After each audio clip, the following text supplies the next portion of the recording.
ladies and gentlemen, and welcome to Gen Con 2025 on the Glass Cannon Network. Yay! We are here today. Yeah! Big celebration. We are here today kicking off the best 4 days in gaming. A ton of new content coming your way here on the Glass Cannon Network YouTube channel, premiering one after another all weekend long. And man, oh man, do we have a banger to start it off. We are kicking off our Gen Con 2025 coverage with a... Wow, with a giant sneeze from Mary Lou. With a Mary Lou already has the con crud. The con just opened. She's already sick. So we're starting it off with a bang, you said. And we did. Boy. Thank you for backing me up with the sound effects. No problem. We are starting off with an absolute banger of a game here because I'm sure all of you know, and we are very, very excited to see the release, the full-blown 1.0 release of Starfinder 2nd Edition. And that's what we're going to be kicking off with today. Starfinder has a long and storied history with the Glass Cannon Network. I remember going to, I don't know if it was my first or second Gen Con. Might have been second Gen Con I went to back in 2018. We had like a panel. We did a little live play. It was the first time we ever did a live play at Gen Con. It was so fun. And our big announcement there was that we were going to start the new Dead Sons adventure path from Starfinder with a new show that would release later that year called Androids and Aliens.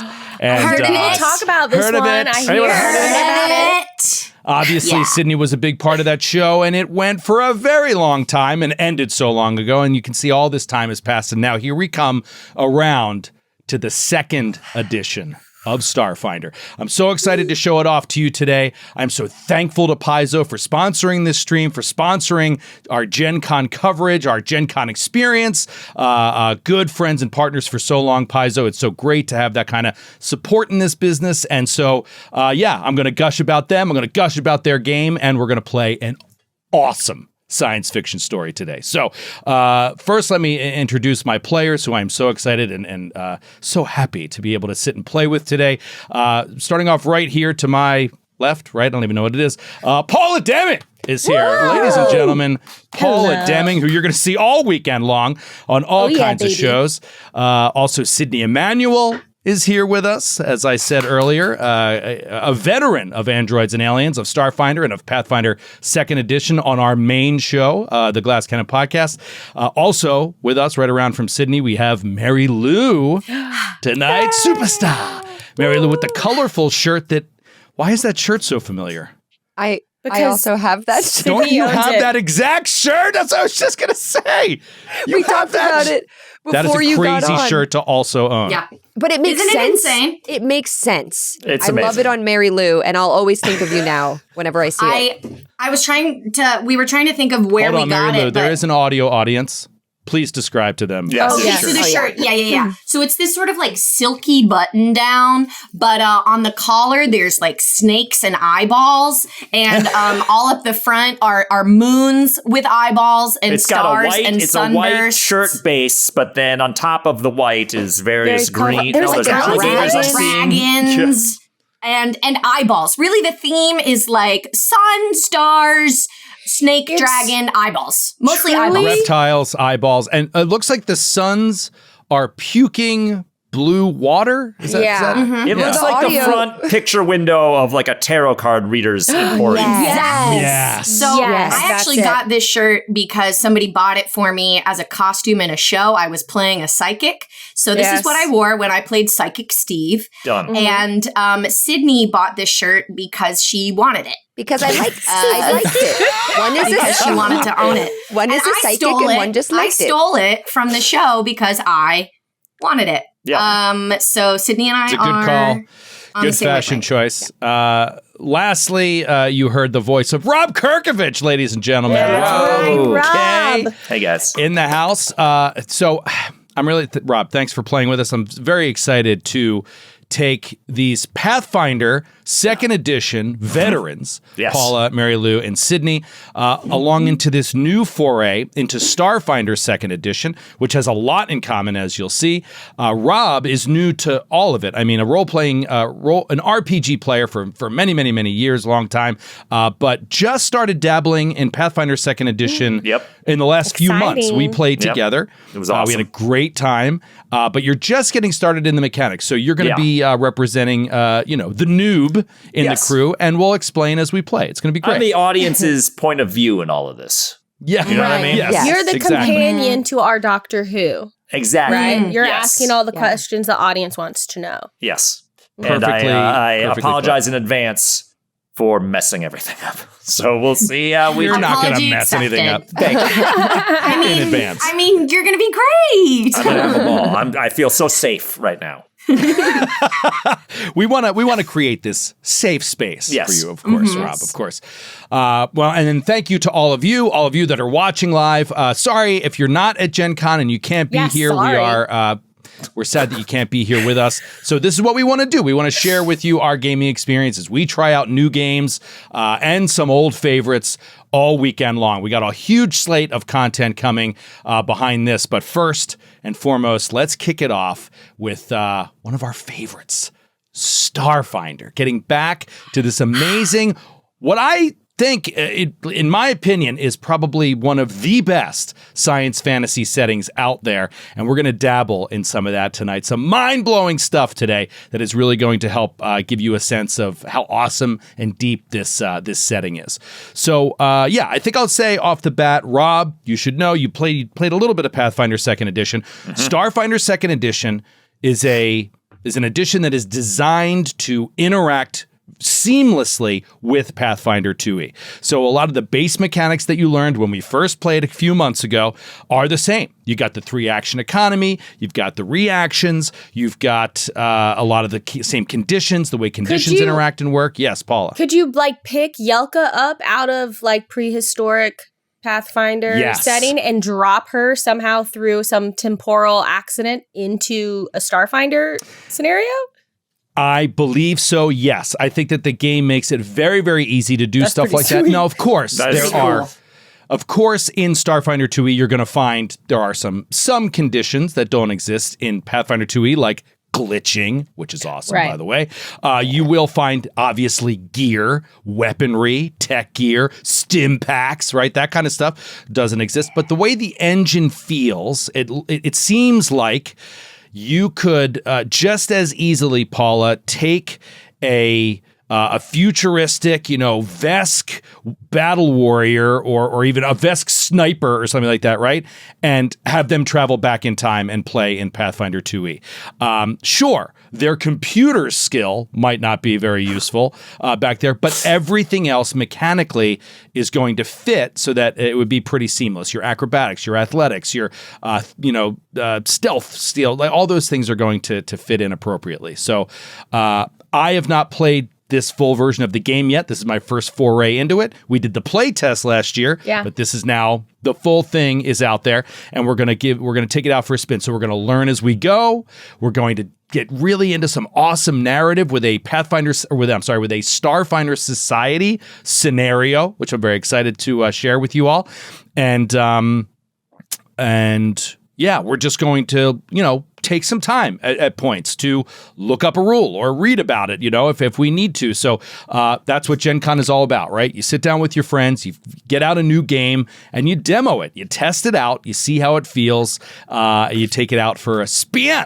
And one thing that I'll say right off the jump that I'm really excited about is no pre-gens. These are not iconic pre-generated characters this year. That's what we did last year with the playtest. This year, I've had these wonderful people come up with their own ideas, and their ideas are so amazing. And I can't wait for them to share them with you. So, with that said, I'm going to just dive right in. Yes. Dive it. Now, look, I'm a big geek for this setting. I love this setting, and I could go on and on kind of explaining everything, but it would, I think it would be a little boring and slow things down a little bit. So I'll just sort of here and there try to explain what you need to know when you need to know it. And we'll kick it off by saying that you're starting on Absalom Station. Absalom Station is a very, very large space station that inhabits the area that Galarian once held in the solar system. So the planet in which pretty much all of Pathfinder 2e is set is gone, and no one knows what happened to it. In its place, because of the gap, all these memories were lost some 300 to 400 years ago. Everyone's memories were lost, and now all we have is this gap in knowledge of what happened. In its place, though, there is this huge space station called Absalom Station, and it's kind of the center of the known Pact Worlds universe, okay? Your characters are there for whatever reason, but as Starfinders, as members of the Starfinder Society, you have signed up in the Society's interest to, go out on missions that further the Society's objectives, which usually tend to be, protecting people, protecting artifacts, protecting civilizations and knowledge and all that kind of stuff, while at the same time making sure that you make a little profit, right? I mean, you're not a charity.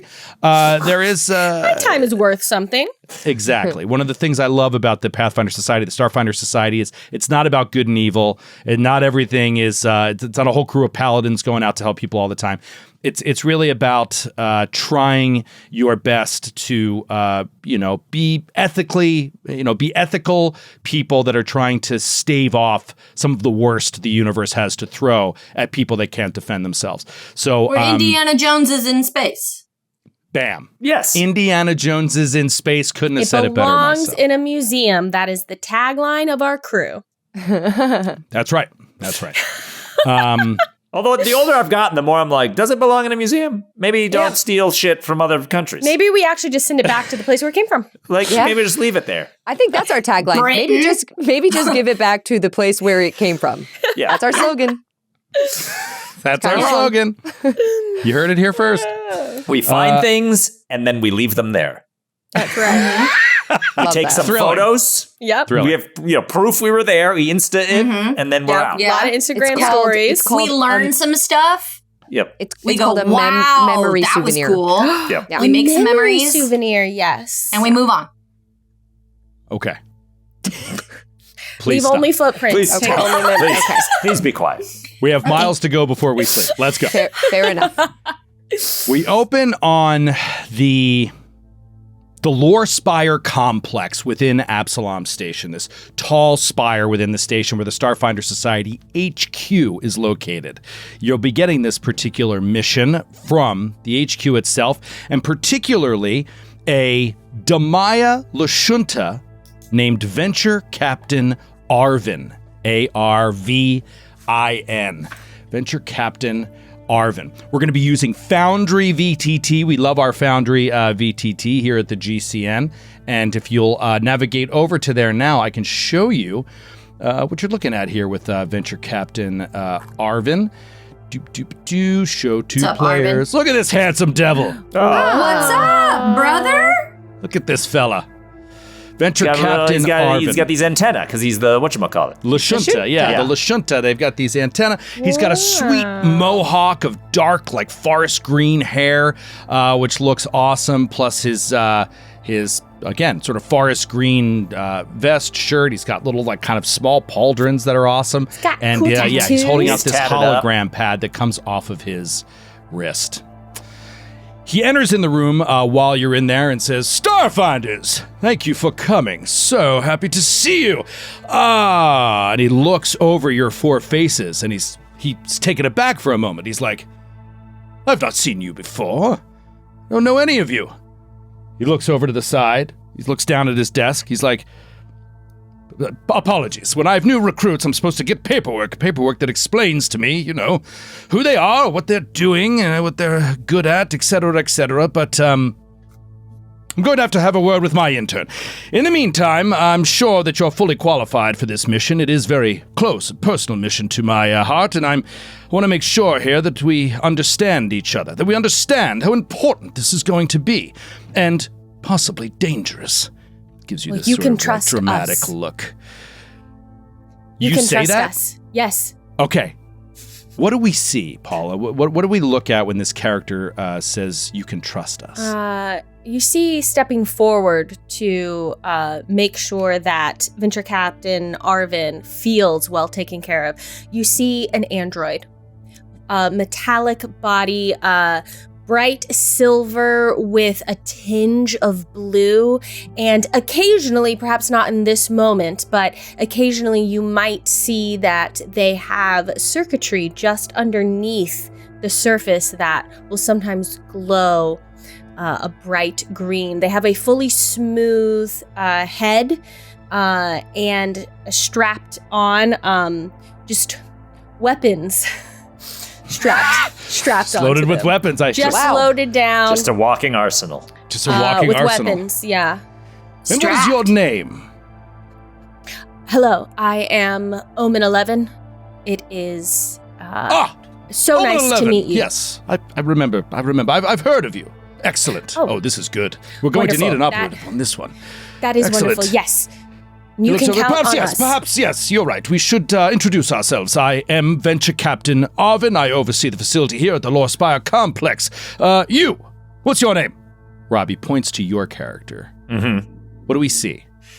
So he sort of points towards this character who walks forward and now is a little bit more illuminated by the cool sci-fi holograms everywhere. Yes. And you could see that he's a human, very pale, and the more he steps into the light, the more you realize that like his veins are kind of outlined in black almost. You can see, and he's super, super pale. His hair is kind of like greasy and jet black, and he's got dark, dark circles under his eyes, and it's because he's a Barai, which is a living dead person. Oh. What? Yeah. Yeah, I just when I was looking through the book immediately, I was like, this, yep, It just said like any ancestry can be a Barai. And I was like, what is this? And, okay, so this is a heritage for human? Yeah, it can be for anything. But you chose human. I chose human and then tacked on zombie Barai. to it. Tacked on a little splash of zombie. Yeah, little zombie dip. Still has just a little dip? Still has the soul and everything, like still the Okay. same person that they were before they died, but now has died. And if I remember correctly, I think they can live for like hundreds of years. Whoa, that's so cool. Sort of slowly breaking down. And from what you told me, they are both living and undead at the same time. Yeah. They are healed by vital magic and energy in the same way as living people. Interesting. That's Very cool. cool. And, That is good to and know. your name? Well, I'll tell you my name, but I would like to know how many credits we talking about here. Are we getting some kind of a You're reward out of this? jumping ahead, man. You're jumping ahead. Well, Your name, we're please. both starting with the things that are most important to us. You want to know the people you're working with. I want to know how much we're getting paid. It's a quid pro quo situation. But fine.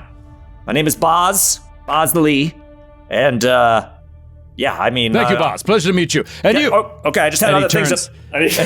Back Points into the at Randall's shadows. character. You see, maybe at the same height as the past two people. How you guys are humanoids? About how tall are you? Roughly 6 feet. 9.5 feet. No, just 6. Sure. 6-ish feet. Sure. Yeah. My character's face is about 6-ish feet off the ground too. But if you realize, she goes, hello! She's actually sitting down. She's sitting like with her knees pulled up to her chest because she's 12.5 feet tall. Oh, So she's 6 feet sitting down. She's maybe like 150 pounds. I'm horrified. What? Paula, She's- not Omen. Paula is Yeah. horrified by this She's description. 6 feet soaking wet. Did someone what say you his say. character's name 3 times in a mirror and she appeared? She's not that scary. Oh, they She's made a movie about her long legs. I saw that. Yeah. She's not that scary. She's just gray completely, just gray skin, bald, with long pointed gray ears, a huge almond black eyes, no sclera or pupil, just all black, and a tiny little pointed chin and mouth and long, gangly, gray skin limbs with long fingers Terrifying. and Please legs. don't touch me. And she says, "Hello, my name is Zahu. I'm a Sarcesian. I've been traveling ever since I came of age. I'm so happy to be here." well, Well, we're very happy to have you. I'm sorry, I'm thrown off. Your name is Zahu? Zahu! Zahu. Zahu! Understood. And you, please. And he points to Sydney's character. You see, looking up, the camera has to pan way down because this character is about maybe pushing 4 feet. But My they're also gosh. sitting in a chair, so they're very small. And you see a skittermander of this like golden orange hued fur. But their hair, the little like floof at the top of their head, is dyed green and blue and pink and purples. They have on like a headset mic, and one of their ears is pierced, and you see a little dangling plasma sword earring. Around their Cool. neck, they have VR goggles hanging, Yes. and a big side bag that's in the shape of what would look like our PS2 controllers, and a really baggy T-shirt that says GG on it, and super baggy Jinko jean shorts, Yes. Oh no. and Hell yeah. all 6 arms and 6 hands that he has have colorful nails, all painted colors, and they're all holding like different tablets and like phones, the equivalent of like a cell phone or something. And he stands up and then doesn't know which hand to shake hands with, so he just puts all the phones into different pockets of the Jinko jean shorts and holds out a hand and says, Luca. Luca, it's a pleasure. Stretches down, touches your small hand there. They go, I appreciate you putting the Zahu tablets shakes away. one of your hands, I'd like yeah. your full attention here, Luca. Thank Just you very much. Stitch as a teenager. yeah. It's a little stitchy. It's Very a little stitchy. Before he sucks in all his arms. Yeah, it's Uh-huh. Stitch when he pops all the arms. But wow, I never thought Skittermanders do kind of look Totally stitchy. totally stitchy. Yeah, you could That's call great. him that. He says, well, I'm sure you're all familiar with, basic grade school education of your packed worlds. I'm sure you're all familiar with the planet Octurn. And he presses this small thing on his wrist that projects this holographic image out in front and up into the air in front of you. And the lights sort of automatically in the room go and dim down, and you see this representation of the packed worlds. The sun, I think 3rd or 4th planet. I think fourth planet from the sun is the is Absalom Station, and then it goes on back from that several different planets, and then the diaspora, which is sort of the asteroid field all around, and then further. I'm from. And then further out, the more distant planets, and the very, very last one, all the way at the back, some, 300 plus years to orbit the sun, Octurn. I'm sure you're familiar with the planet Octurn. Well, I'm not so sure, though, that you're familiar with the newborn. It was rather big news, but any of you familiar? The newborn? And he looks around at each of you. of the newborn. Oh, have you? Excellent. Please, explain to us. Well, so Octurn we thought was a planet. It wasn't. It was an egg for a god, and it hatched. Couldn't have said it better myself. Zahoo! Well done. And he types something into his wrist projector, and the planet Octurn, which a minute ago was sort of like in that bluish hologram light, it bursts into these fractal pieces, and the fractal pieces sort of spread out a little bit, but then continue to orbit around the sun. Continue to orbit around. Yes, could not have said it better myself. It turned out Octurn was an egg, really, for a godling, some sort of great god burst forth from this thing, and its worshippers refer to it as the newborn. Well, It just so happens that an old friend of mine, high school classmate actually, became rather fascinated with the newborn, and now she considers herself among their great worshippers, and has set off on a mission to discover more and more about who the newborn is, where the newborn is, and what it is the newborn seeks. And in order to do that, you're going to have to go out to the Gelid Edge. And with that, we zoom in a little bit more. So you know what? Let's go to Foundry. Let's take a look at. First of all, let's take a look at the Pact Worlds. I'm going to try to take you all here to. Oh no! Don't look at that. Wrong one. There we go. The Pact Worlds. Avert your eyes. Avert your eyes. I'll take you out to the Pact Worlds here. Whoa. Which is this amazing map that comes in the Galaxy Guide. If you got the Starfinder 2nd Edition Galaxy Guide, this will give you a really good idea of the massiveness of this solar system. So cool. Mary Lou's got it. There you go. I love it. Yeah, So it's, cool. it's really cool, and that's where Mary Lou you fell in love with the the Sarcesian Sarcesian or ancestry. Sarcesian heritage. Yeah, they're in Starfinder like lore, but they weren't a playable heritage until the Galaxy Guide, and I think they're so cool. So. Cool. All right, so if you look from the sun, panning all the way back to the far stretches of the solar system, you'll see all the way at the end is a tiny planet with a 247-year orbit called Aposte. I'm not sure how to pronounce it, but I say Aposte. That did not used to be the last planet in the solar system. It was Octurne. That means if he's talking about his friend going out to the Gelid Edge, that would be even beyond the last planet of the solar system, some considerable distance from your base here in Absalom Station. Now I'm going to take you to another reference here. Make sure I get this right. Let's look at this beast of a map. These now, maps are zoom out on this wild. thing and you'll see it's kind of hard to look at. There's a lot going on here because this is giving you the wider galaxy beyond the Pact Worlds. We're talking about near space, the Veskarium, the vast, the deepest parts of frontier space. But for our purposes, let's zoom in center top of this map, where we see a much smaller representation of our entire solar system in the Pact Worlds. Yeah. Can you see it? You've got Absalom Station as a little star there. You've got Castrovel, the ancient elven planet. You've got Akiton and Apaste, you can see at the end, the diaspora. Look at that dotted ring all the way outside of everything. That's where I'm from. And there's All the way Gelid outside of Edge. everything we see the There's the Gelid Gelid Edge. Edge. Or Gelid Gelid Edge. I want to ping it too. Everybody I'm just can trying to ping. figure out how to move the map around. Don't mind my pings. Look at the diaspora. That's where I'm from. She keeps pointing to it and saying it as the hologram is out there. So we're talking about the very edge here of the known solar system, he says.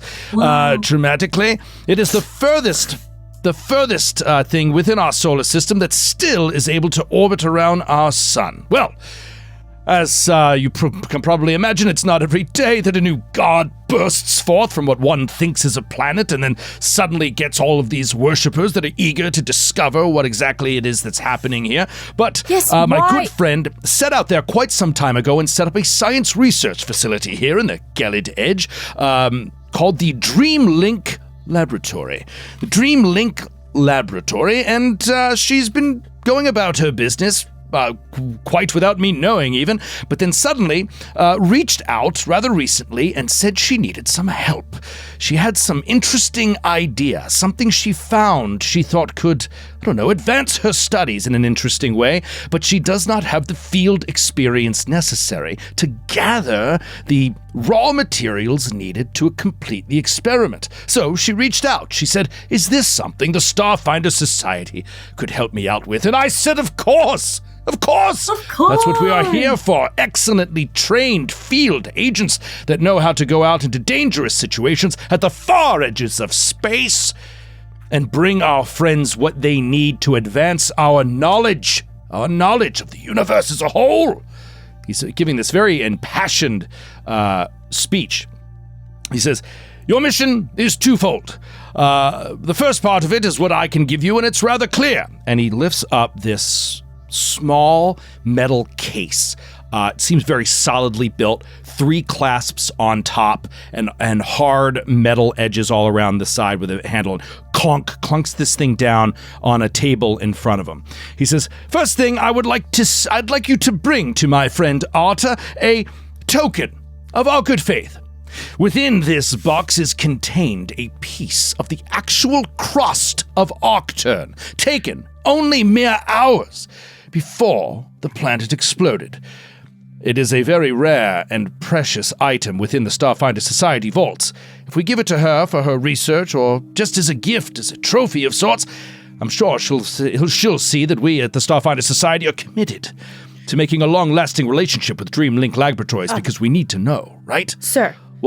Oh, yes. Apologies for interrupting. Would this crust of Octurne also have any religious value to... Or monetary. To these worshippers, or is it just a scientific value?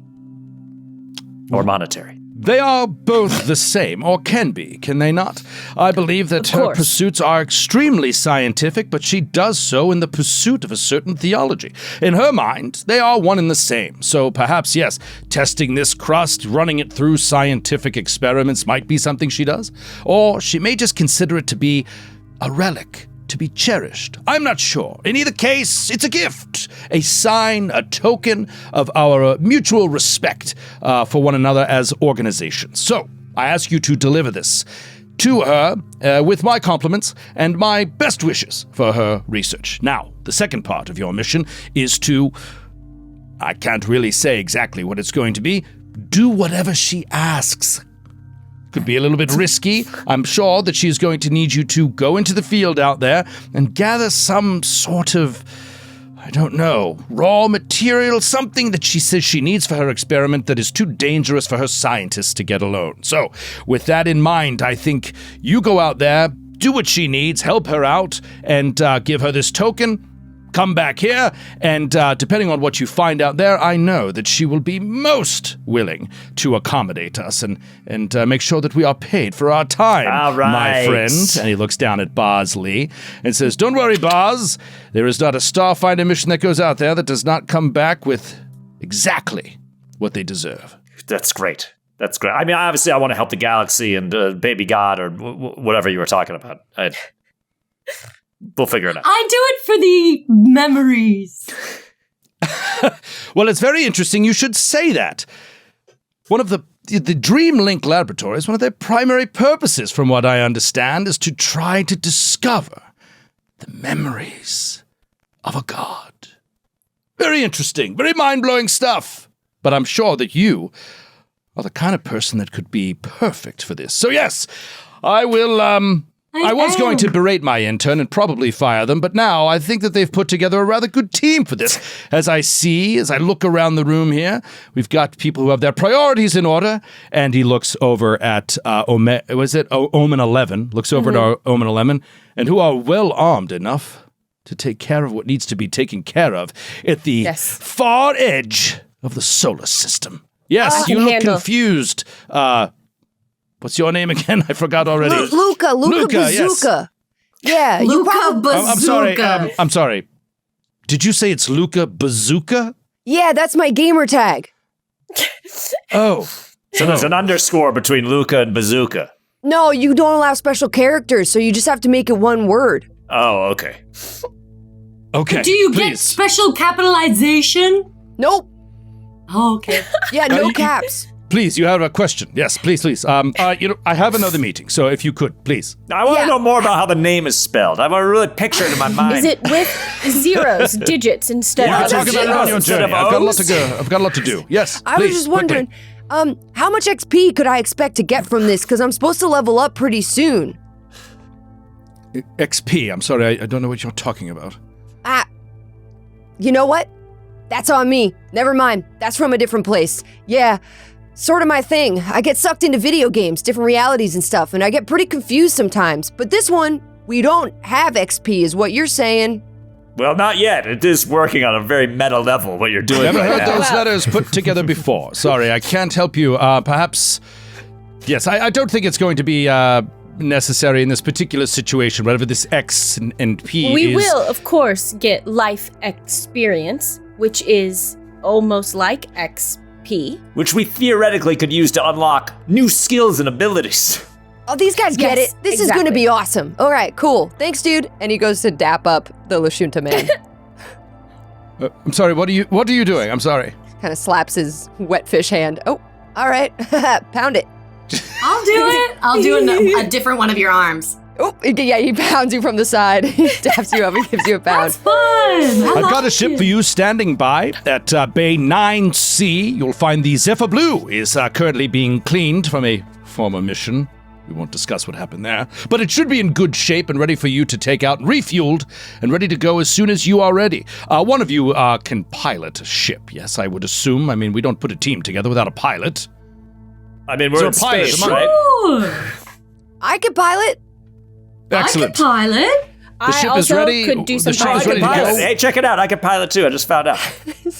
I believe we all have some previous life experience of piloting a ship.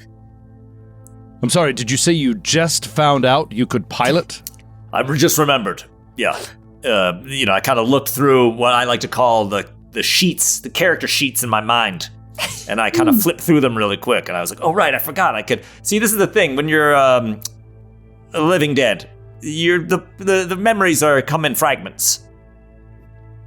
Yes, Fascinating. I can relate to that. Fascinating. You know what? I think he looks around. What At a the four of you. ragtag And- chaos group. I mean, he has some concerns. So he thinks a moment. He says, before you go, perhaps, wait one moment. Leaves the room. You hear him yelling, I thought he said he was into us. He said he wasn't going to fire the assistant. We were. What happened? I think He it was loves good.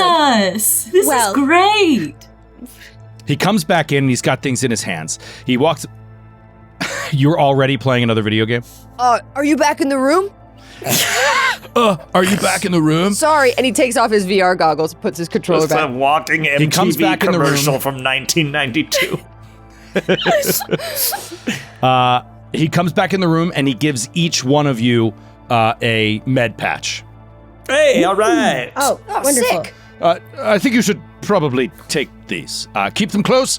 Should you come across any danger, get injured in any small way, this will get you right back to I'm where going to you write need to this be. down in my mental I sheet. must go. I'm so sorry. Out the door. Any other questions? Out the door. Anything? We have Are we this. clear? We will not let you down.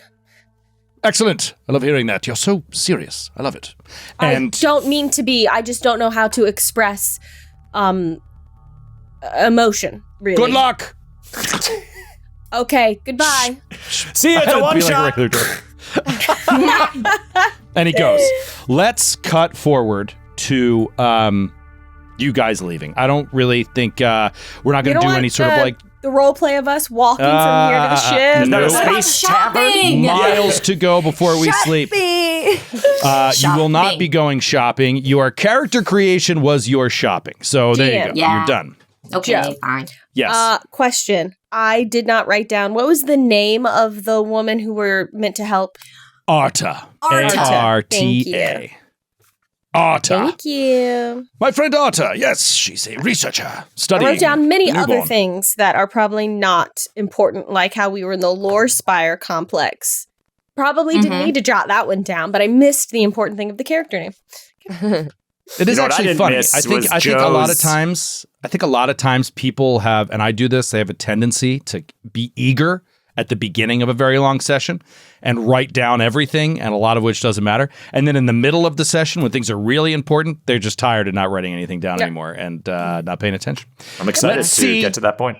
If we can get rid of that particular stereotype with this crew, I'm always writing things down. let's we got cut That's to how I Mary the pay here. attention. Let's cut to an exterior Absalom station.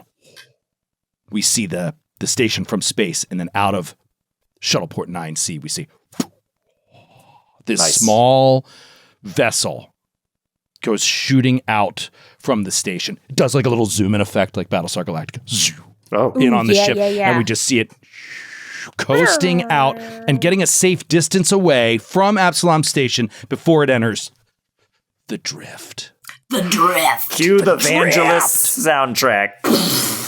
You have to activate your drift drive to enter the drift. The drift is sort of Starfinder's like Hyperspace. Hyperspace, yes, an in-between sort of space Other plane. where you can move, where you can have faster than light travel. Now, Warp speed. warp speed. could say. However, the drift is It's a place. It's an awesome place that is has a lot more depth and nuance to it than hyperspace. How fucking dare you?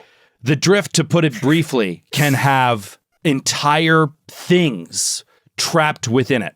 Anything. Could be creatures, could be ships, could be planets, could be parts of planets, could be sheared off pieces of a city, just dead and rotating in the drift.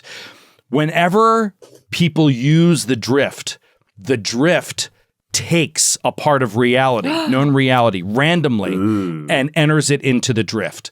So sometimes most of the time, that's just blank space. But sometimes, every once in a while, it pulls in a material, Like, something it material removes from. it, like it cuts, not copy paste. Yes.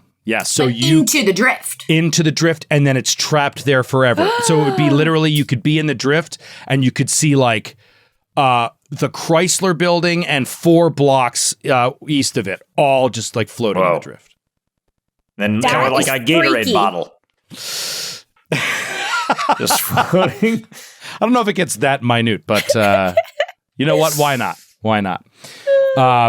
You guys you fire up the drift drives and enter the drift. However, before you do, you must make a piloting check because you have to plot the course to the Gelid edge to this laboratory. You have coordinates for the laboratory, you have all the information that you need, but how skilled is your pilot going to be at putting in the correct course, hitting it at the right time, and making sure that you take the most efficient route to the station? Who is going to be the pilot? What is everybody's piloting skill, let's say? I've got a 6. You're better than me. I also have That's a 6. it, baby. Yeah. You also have a 6? Mhm. Do you want to Nice. pilot? I don't care. No, I feel like the creature that's all into joysticks gamer? should do. I feel like you'd be good at that. Yeah. Yeah. He definitely is. He sits All right. down. So Luca Bazooka, famous streamer, is our pilot. He's not famous. He's not famous. Understood. He will Hey, be why don't we streamer take a by the look? end of this. Why don't we take a look at Luca Bazooka here? Let me show everybody Luca. Luca has not figured out how to white balance his camera with his colored lights in the background. I love him. Can you guys see Luca Bazooka? Hell Yeah. yeah.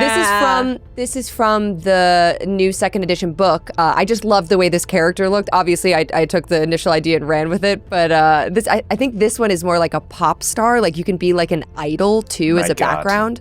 Amazing. But vid gamer is a background. Nice. That's so that's so like cool. part of his character, and this was very That's inspiring. so awesome. Awesome. I love it.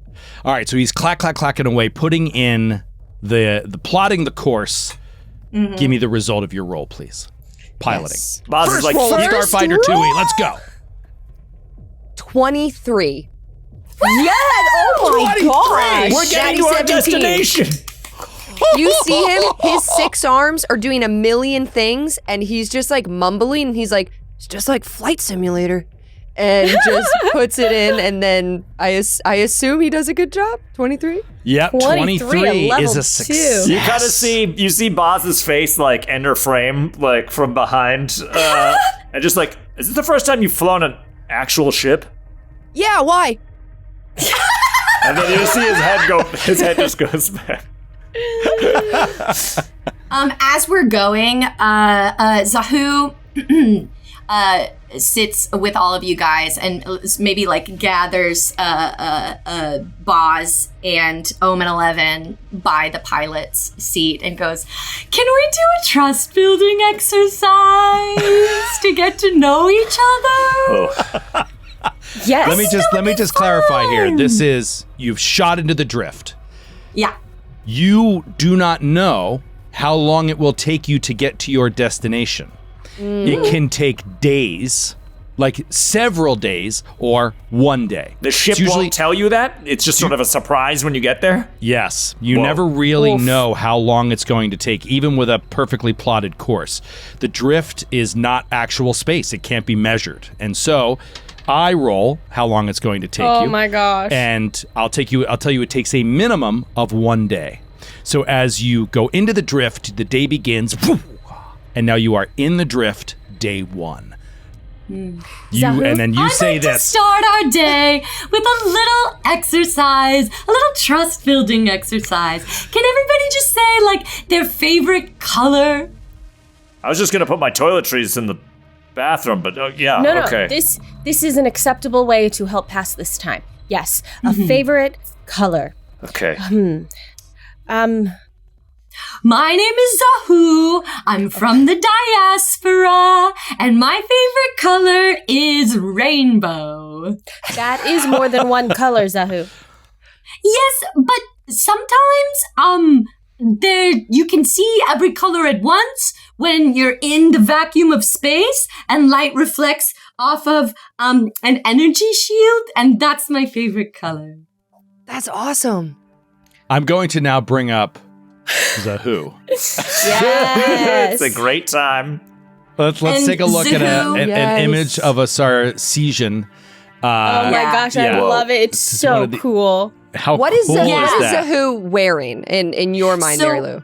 Yeah, Zahu is this tall gray creature like that with the long pointed ears and the big black eyes. I think her eyes are even bigger, and they're like luminous. They like glow and reflect light, but they're big and black. I'm picturing her. She's wearing some microcord armor, so it's just tightly woven black, like Kevlar spandex, essentially. So nothing to bulk her up. You just see her very spindly figure. But if she were in the vacuum of space, you would see her giant energy wings, Oh, which is cool. why Sarcesians are often known as space angels, because they can survive out in the vacuum of space. We've evolved in the diaspora, which is this big asteroid belt. To survive, we pilot these currents of energy on our energy wings like sails, and that's how we travel from asteroid to asteroid. So right now Whoa. we don't Obsessed. see these like You do not iridescent see her wings. You Okay. just see the body. Mm-mm. Okay, good to know. Yeah, you just see her tall gray body, and yeah, she's not really wearing shoes or gloves, so you just see her long, spindly. And Sarcesians, we're really expressive with our faces and our hands. We actually like learn sign language really quickly That's and easily. cool. So she's always like talking, and it's just freaky, like We really are- freaky fingies. Very different. Yes. Yes, but isn't that what makes things great? Yes. Who wants it to go is. next? Oh, my name is Omen 11. I am the 11th soul to inhabit this particular android shell. What? And my favorite color, I will also make no choice and say rainbow.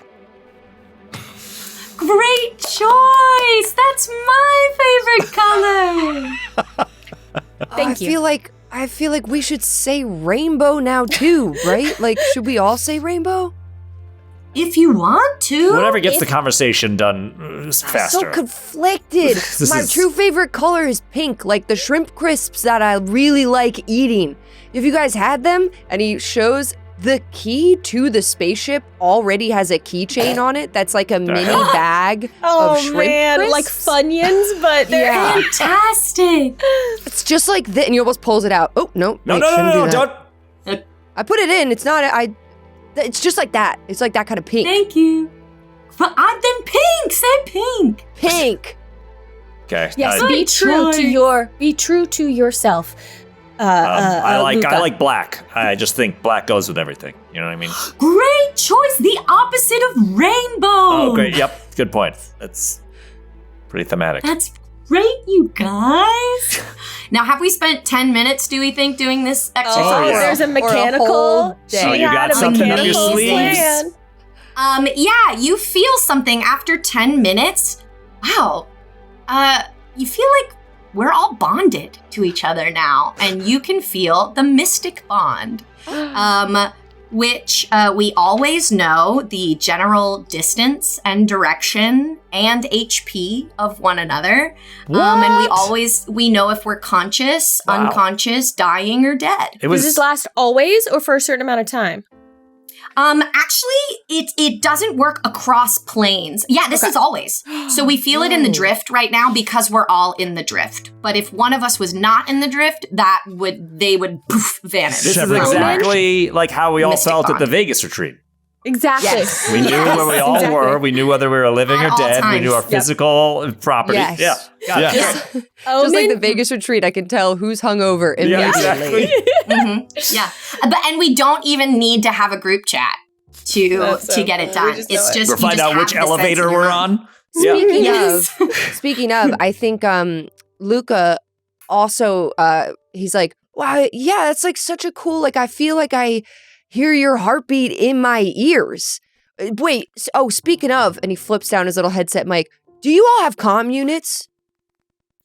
I do not have one. I think you all have No. I comments. think we've got fucking it's space of course, time. it is Yeah. built in. I was like, Sure. I couldn't afford it. We only have so much money. I was going to use my extra money to buy you guys. Like, he gives you comm units, and he's like, it's Oh, the best way to stay in connection with one another. Although I know I understand, like, we're bonded now, but this is truly, like, this is how I talk to all my friends. And you have to keep it on you 24/7. Don't shut it off. Thank you, Luca. This will help. I will help take care of everything and all of your goals. I have all of your backs. And Omen then looks specifically at Boz and says, we are friends now. Great. Okay. I just realized that you don't know everyone. I know you guys. Oh, you know, but we don't know about each other. Yeah, but you feel it with you feel Oh. it. We You feel it feel it. anyway. Oh, I feel no different, but if you say we all can sense You these did a little things, more then I'm sure reading, we do. Zoo. Did you read the last You read line the of the last spells? line.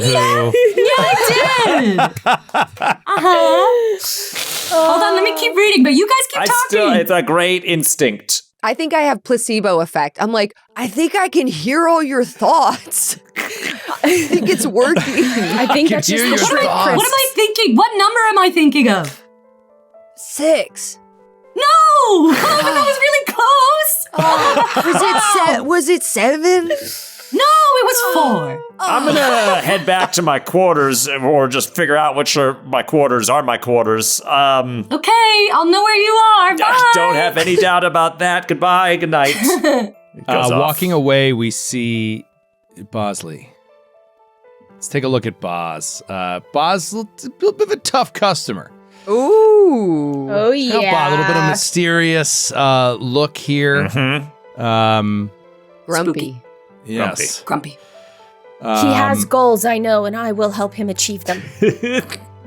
Stay out of my cold black heart. I will Boz not. walks away, and we'll say you each have your own quarters on this ship. It's not a very large ship. You've got your own quarters. That's fine. And seeing Boz walk off is Omen 11. So let's make sure we look at Omen 11. Look at how bad ass this is. Oh, I gotta share with you guys. There we go. There it is. Oh, shit. Yes. There they Come are. on. Very cool. So The only sick. difference here is where this displays like hair. Omen 11 has none. Fully smooth. But otherwise, yeah, picture this because they are awesome. Love it. Very androgynous Awesome. feel to them. Yeah. Okay. What does everybody else do in these later hours of the day as Boz goes and just sort of shuts himself in his room? What do you guys do in general? You hear the Starfinder equivalent of 9 Inch Nails blasting through Boz's door. I love this song. Vesk metal. We Yeah, do some yeah. Vesk Yes, metal. yes, Yeah. yes. Metal. Hell yeah. Huh. I think, Well- I'm piloting the ship. Do I have to be I mean, the ship piloting? just flies itself. No, you don't have to Yeah. like sit there steering in the drift. No. You've Uh, plotted a course. The computer is now following your course through the drift. I think I'd play some video games. Up in the cockpit? Yeah, and I think every so often he kind of goes back to see what everybody else is doing. Like he comes out of his like video game, haze. He takes off his VR goggles, and he wants to check out what Yahoo and Boz and Omen are up to, and wants to be friends with them, but they all seem so adult. And I think he's not sure how he fits in. So he just kind of he knocks on Boz's door. Oh, God. What? Oh. The door slides open. You busy? Yeah, I'm just brooding. What's up? Yeah. That's his downtime activity. Brooding. Yes. That's how he gets his focus points back. I can't connect with anybody online out in the drift, I guess, because it doesn't work. But I was just was wondering if you wanted to play something together. You mean As soon as he says this, these alarms start going off in the ship. These red lights start blinking. I didn't do that. What did you do? Throughout the ship, and you are not on the cockpit at the moment. What do you all do? I would run back to the cockpit. Yeah, I think. You start running back to the cockpit. Where were you at the time that these alarms went off? Zahoo!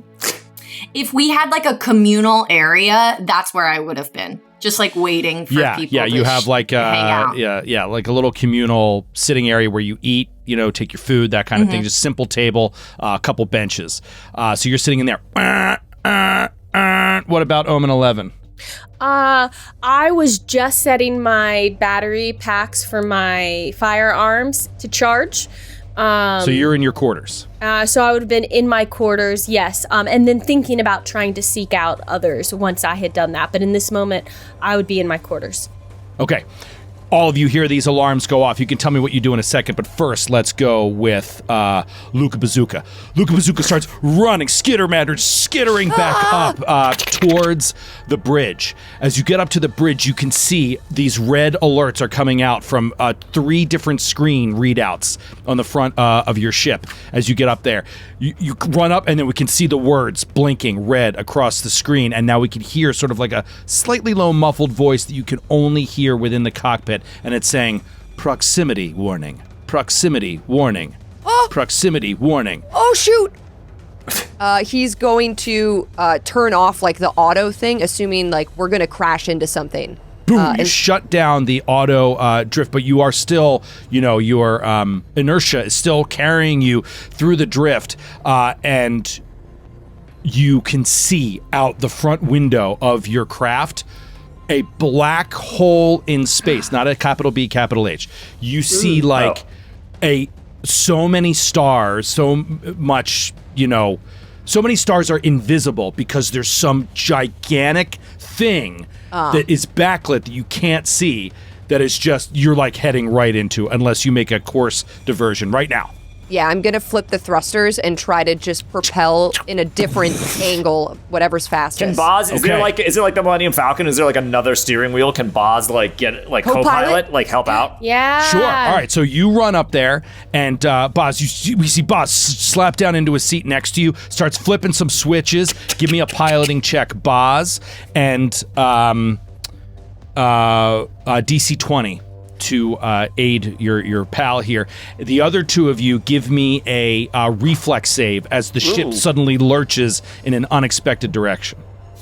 I got a 9, so that's not great. You got a 9. All right, so what you do does not directly aid in... Maybe you guys are just not on the same page. You haven't flown together before, but you're going to try to get out of the way, so go ahead and give me a piloting check. Okay. Luca Bazooka. Oh, no. Uh-oh.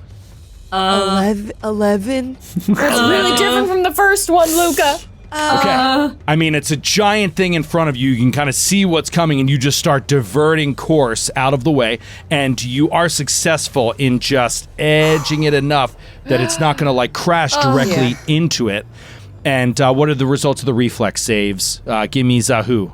14. 14, Omen 11. 15. Zahoo, that is a fail, and you slam your head into a bulkhead. You take 2 points of damage as Too you damn fail. hit your head in the common area, maybe on the side of a bench or something like that, as you slip off this, or on the side of the table or whatever, and you can see you're now passing by this thing on the side. Now it's starting to come into light. As you're passing through the side of it, you start to get this light cast on the side of it. Is it normal to, like, we're on autopilot, we're in the drift, we just go through. Is it normal to suddenly be like, oh no, iceberg ahead? Like, yes. Okay. Because things randomly appear in the drift. So we're still in the drift. It's not like we got like pulled out and suddenly we're seeing like a starscape. You're saying it's like within the drift we're seeing this object. Yes. And within it the drift, wasn't there before. I don't know if I'm incorrect in saying you can still see starlight in the drift, but I assume you can. My Star Wars brain is picturing the whole like thing. Yeah, it could be like that. It could definitely be like that, but you can see that there's something out there. Yeah. And you've just sort of missed it, but it's moving very slowly, almost as if it's moving in the same direction as you, just slower. Oh, we're like caught up with it. Can I, if I get into the bridge, I guess, can I look at the view screen or out our windows or however we're viewing and see if I can identify what this is? I'm assuming it's just pulled into the drift and it's just suddenly kind of appeared in front of us. Mm-hmm. Okay. Yes. You, so sometimes through these scenarios, through these Starfinder scenarios, I will give you, once you start to tell me kind of what you want to do, we'll go into mechanics and I'll talk to you about exactly what kind of checks you got to do to kind of find out information. And in this particular situation, you can do what you're doing, which sounds like a perception check. You can do a perception check to identify what you're just literally seeing out the window. You could also do a computer's check to kind of run a scan and see what the ship is telling you it's seeing. Those are your two options. So go ahead and give me a perception check. Yeah, I'll do that. Omega 11. This die sucks. That would be a 10 total. 10. That is a failure. You can't identify what you're looking at right now. You see some sort of, it's some sort of huge shape. You can't tell what it is yet. Anybody else want to roll a check? I'll try it. All right, so now you've come out of the common area. Yeah. A little bit of blood like trickling down the next to her eye. What would you like to try to do? Perception or computers? I'm gonna try perception. And when she walks, I think this is probably like she's way too tall for this door, so she kind of walks like a gorilla a little bit with her. Oh yeah. 6 I feet can picture that. 6 feet long arms as she dips through the doorway. And she rolled a 25 on her perception check. Oh, nice. 25 on perception. Awesome. Phenomenal. All right. As you look out, you see what looks like the central form of this thing is some sort of conical structure that is punctuated with these spikes around it, but the size of it, spikes is not the right word, like spires. It has these spires coming off of it, and your perception is high enough that you can see the edges of the spires are moving, almost like tendrils near the top. So you start to think that this thing might be like organic and not like a ship, inorganic, right? Perhaps. And as you continue to look, it's sort of passing slowly by you as you are moving past. You notice with your extreme detailed vision here that the spires are also at their base slowly moving and interlocking and interweaving and like clinking around this huge conical shape. It triggers within you, being a mystic, the thought that there might be some magic involved here, some sort of, some magic might be involved here. So I need an identify magic roll. You can use any school of magic, but. Okay. Any school of magic? So that would be either arcana, occultism, religion, or nature? Yes. Okay. Dang, I don't have anything better than... I'll do religion because I'm a divine caster. That should be pretty good for you. Yeah, pretty good. Oh, dirty 20. Yeah. Nice. Okay. Awesome. Oh, I forgot to tell you that you all have a bottle cap to start this thing. Oh, yes. Hell yeah, baby. Of course we do. You all have a bottle cap. I forgot to mention that at the jump. All right, dirty 20. Your divine sense tells you that this thing that is passing you by is trailing something into space. And the trail that it is leaving is like a very dangerous, occult, magical signature that is weaving through space. You feel like, or you think perhaps, that this thing could have some occult significance. Like it could be some sort of occultish creature or object. So it's kind of hard to tell. What do you do? Boy. Well, It's massive. It is no less than 200 times the size of your ship. Massive. Huge. Well, we can't send messages out of the drift, right? So we can't like send a message back to Absalom Station to like let them know that this thing is. Can we send Not to a my message knowledge. to them, to this creature? I could Let's try hail to it. hail. I could try to hail this. Lucas says, "If you tell, or do you tell?" I assume. Yeah, all yeah. of I'm us. Okay. as soon as I'm feeling it. Zahu is thinking out loud. Like when she's feeling it, she's communicating it to you guys. I could try to hail it if it's actually a ship. I mean, if it's a ship, we would know, right? If we hail it, we would know, right? Part of me wants to. Part of me's a little scared. What if we should just pass without? Hopefully, it never even notices us.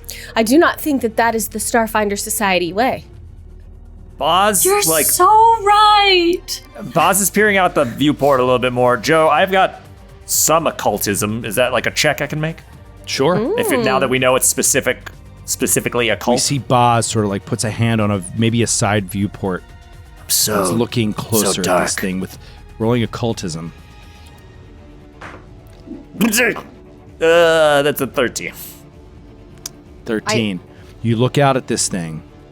As you're peering closer, you begin to see something, some portal of some kind begin to open on the side of it, pointing directly at your ship. In the moment you see this portal opening, Guys. the entire thing vanishes. Oh. And it's just not there. Where did it go? Well, gone. I guess It that is gone. solved that problem. It's very strange. Wait, you said Okay. it was trailing something though, right? And Luca wants to look and see if he can see another ship or something. Any Yeah. additional perceptions, any additional trace signatures from the computers, anything. There's no evidence there was ever anything there. Huh. It's Whoa. like it never happened. Weird. But we all saw It's- that, right? We all saw it. It's not that weird. I don't know. I've sort of gone through space in weird ways, you know? Like, can I tell you guys something? Yes, please share with us. He Okay. leans in close to all of you. I'm from the future. Wow. How Yeah. far into the future? I don't know. Sydney. Okay. But how do Yeah. you know that? I don't know. You do have memories. You don't know? Do you have memories of when you were in the future before you ended up here? Yeah, it's sort of like a vibe, you know? Like No, I do I not know know that I'm- a vibe. like a feeling, like No, I know I that do not know a feeling. Oh shoot. I do have memories. That is not exactly accurate. I do have feelings.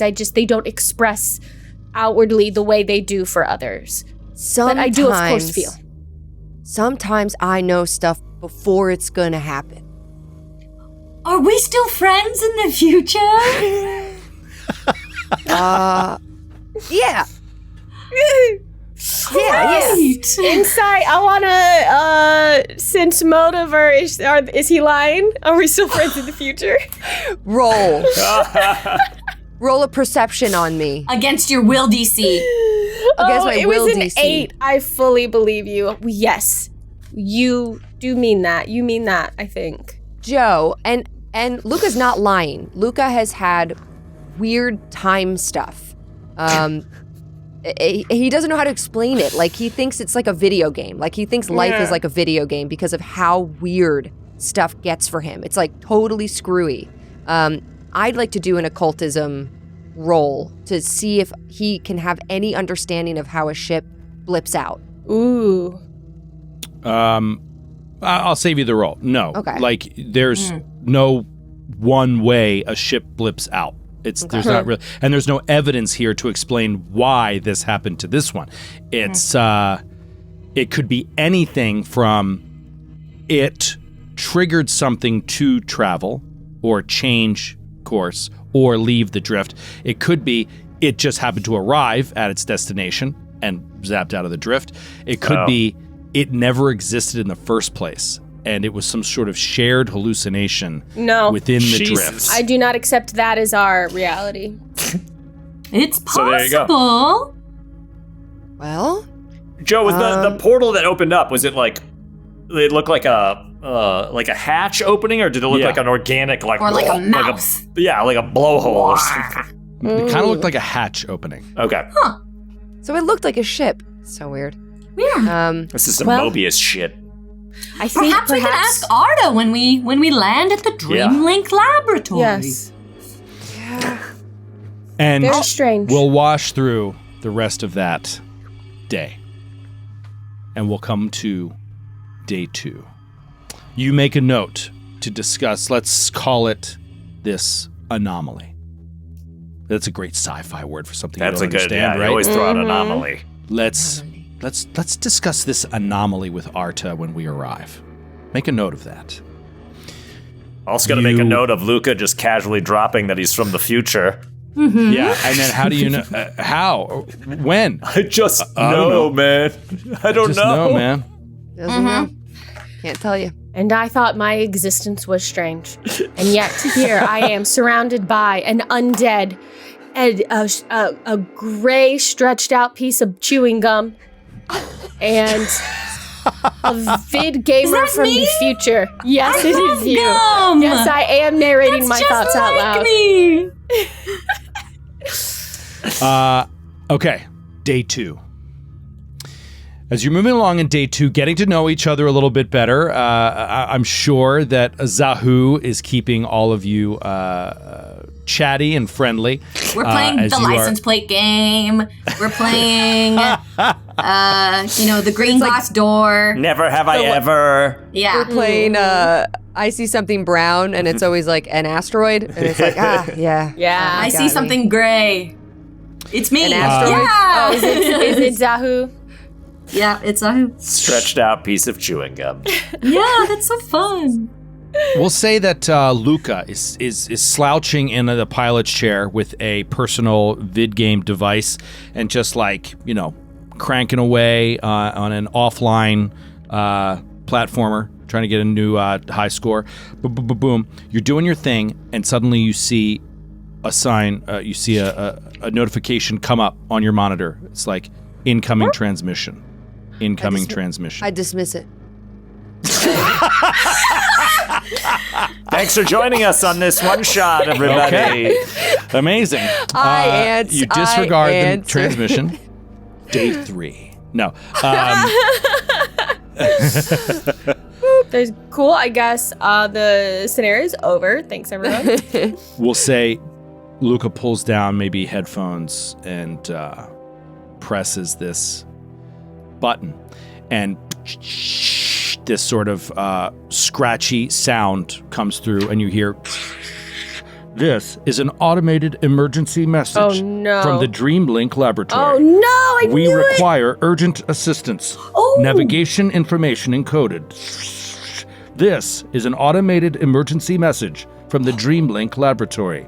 We require urgent assistance." and it starts repeating over and over again. This is an automated emergency message from the Dreamlink Laboratories. We require urgent assistance. Navigation information is encoded. You're already on your way there. The course that you plotted says that, you're on the right track. Hearing this transmission leads you to believe you're on the right track. The question is just, what is your current distance, which is not a real measurable thing right now, from the laboratory? How long ago was this message sent? How far away are you still days away from this place? Or will you arrive quickly after hearing this message? What do? You hear it alone. Nobody else heard it yet. I would like to, so as a skill, I'm a freaker, and I can hack systems without a toolkit.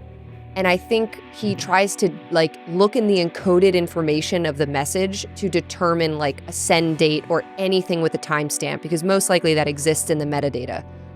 So he's going to try to he decodes it anyway to get the location and cross compares it, and then he's also going to try to decode it further. Okay. You hack into the metadata. I'm just going to give it to you. This seems easy enough with the time. You would have as much time as you need. You hack into the metadata and you discover that the message went out automated over all available channels 17 minutes ago. Oh. Okay. So it's been mere minutes. Maybe you just didn't notice it. You were in the midst of your game, or maybe it took 17 minutes before it reached your ship. Oh, Luca thinks, that's how space works. And he presses a button to the intercom for the ship. Group meeting! And he calls everybody in.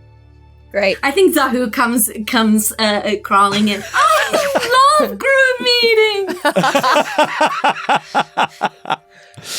You're always here first. That's awesome. I'm if we're not together, I'm just waiting for the chance to get together.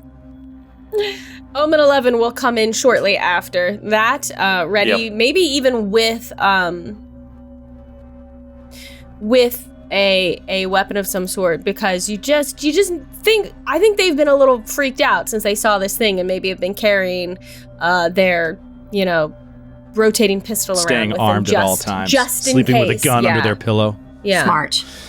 Boz comes in too. What about Boz? Yeah, just he comes in. He's got a hood over his head, so goth. Like a hoodie? Hell yeah. Yeah, I was sleeping. I've been asleep for 14 hours. What's up? Okay, sort of a little snag. And he plays the message, and it repeats. This is an automated emergency message from the Dreamlink Laboratory. We require urgent assistance. And he stops it. All right. Now, I was able to decode the message, and I figured out it was sent only 17 minutes ago, which is good, because it could have been from, who knows, a year ago. Time is weird in space. But I don't know how space-time works, but we could probably figure out our distance from Dreamlink if it's 17 minutes. And we should that's be close. light speed. Well, maybe. But is anybody like a astrophysicist or astronaut? Well, we are all technically in we space. all are astronauts right now. We're all in a spaceship hurtling through space. Did it! did. Yes. Yeah, can we I calculate? think what you're suggesting. I think what you're suggesting is not possible. Oh man. I think what drift space does is it strips away all physical reality in the sense of space-time. What a blast. So this message was sent, but you don't know how long it's going to take you to get there. But you are confident that you are taking the absolute shortest path you could. So we'll just have to see. Unfortunately, I'm sorry. that is So you not how woke this me space up. works. Yeah, you woke me up to tell me that we're going to the place that we're going to. Achoo. Yep. Got it. Okay, I'll see you guys when we get there. I think that's really good. I mean, we're probably really close. If it was only sent 17 minutes ago. I think the bigger thing, boss, actually was not really about how far we are, but like about how they have an emergency. Yeah, Yes, I think we should all be preparing. Exactly. Everyone needs to prepare everything that they have, because we do not know what we are going to be walking into. Could be dangerous. I don't mean to like pry into your stuff, and I know you don't want me to go into your room. Great, see ya. Wait, What? what is it that you do? I've been how are you useful at all? It's a great question I ask myself every single day. I am here to help you find that purpose. Boss, I will just help. looks at your hand on his shoulder. Just my android, my metallic hand. Jesus. I'm an envoy. I'm what you'd call the face of the fucking party. Are you? Yeah. Huh. Yeah, so once we get in there, it's gonna be my natural charms that win people over and get us what we need. Now fuck off and let me go to bed. I'm sure that's going to be very helpful in an emergency. The more rested he is, the more he will be able to use his skills to charm. Yeah. Yes, please. I also go maybe got myself, I'm a bit of a gambling addict. So that's why it's sort of important for us to get whatever money we're gonna get from this situation. Okay. You can have my money. Wait, really? Yeah. Great. Okay. Let's get that in writing real quick. Starts pulling up like a hollow thing. Sure. Oh, great. Yeah. Sign this PDA. Okay. If you need to rest, Boz, go ahead. I'm gonna stay in the cockpit area just in case there's another message or something. No, Omen brings up a good point. We should be getting our stuff together. So maybe let's all do that. We do not know how quickly we will be there. We need to be sure that as soon as we arrive, we are ready. So I'm gonna have my gun. Yeah. You also have a gun. Yeah. Yeah. And part of being an Wonderful. envoy is also I'm granted natural leadership skills. So the more you guys listen to me, the better off we're all gonna be. And I feel like that works because obviously you all respect me so much. Yes. We are a team. We are bonded. Great. We are bonded, that's right. And We're we have bonded. the walkie-talkies in our ears. And great. So everyone gear up! Yes. Everybody starts to gear up. We see you guys going through the motions, doing what it is that you do to get Montage. ready in these kind of Except Strapping it's on just weapons. my only 2 weapons. And it's actually only about 40 minutes after you begin getting ready that suddenly you exit the drift. Never get used to And you that. come out into open space. You're at the Gelid Edge, which has a fair amount of debris floating about it from the former planet Octurne, but it's not as if you're navigating through rocks, swinging past them left and right. But you do see some things all sort of like rolling and flickering in the faint sunlight. Your sun is just like almost just another star in the sky, maybe slightly brighter, slightly bigger. It's so far away now. And you see this station in the distance, maybe a few kilometers away at this point, and you're moving slowly toward it. Your impulse engines are set, automated to go a certain slow speed to bring you into like dock to something like this, right? So we see you slowly approaching this thing. Where is everybody? Is everybody in the cockpit? Mm-hmm. I think Okay. so. If we're able to get ready and then go and be like in our ready stations, which feels like in the cockpit. Yeah. In the what I cockpit, think. locked and loaded. In the cockpit, locked and loaded. You start getting closer and closer, and that's when you see the station coming into view. Faint light that is coming from your sun is just slow, is wafting over one side of it, and you see it looks intact. Can we Doesn't hail seem like them? anything's wrong at first. Please. So start the process. Bing, bing, bing, bing, Who does bing, that? bing, bing, bing. I don't know if you're Are supposed to you just hit the button over and over Yeah. again. Are you sitting in the seat, the co-pilot seat? Yes. Yeah. Yahoo. Yeah. Okay, so Yahoo can, or Zahu, sorry, can do it. Yahoo! Yeah. I think Zahu's sitting in the seat and she's got her like legs folded up like a frog next to her because that's how she has to sit in the seat. But yeah, she reaches out her long and ding, ding, ding, ding, ding, ding, ding, ding. Hail. Hail button. Okay. I pressed it. Okay. Give me a computers check. Do I have to? I can hail. I didn't realize you didn't have computers. I can hail. I just thought that there would be like a button, a hail button. Gotta roll for that button. It's a little more complicated than You that. gotta roll, see wanna how much aid? did you successfully aid me? hit the right button. My computers is 0, so yeah, I'll aid you by going, can we hail them, please? Okay. You'd have to roll a natural 20. Okay, well then I get won't. to get a +2. I got a 25. 25 computers? I rolled a natural 19. Wow. Nice. Okay. 25 awesome. computers. So Luca Bazooka gets after it. Clack, clack, clack, clack, clack, clack, clack. And you open a hailing frequency. You get no response. Ooh, that's bad. You had a critical success. Your critical success allows you to run immediate scans of the laboratory and get immediate feedback. Your immediate feedback, and you're able to sift through this data rather quickly, is that the station is structurally sound. Okay. There is atmosphere within.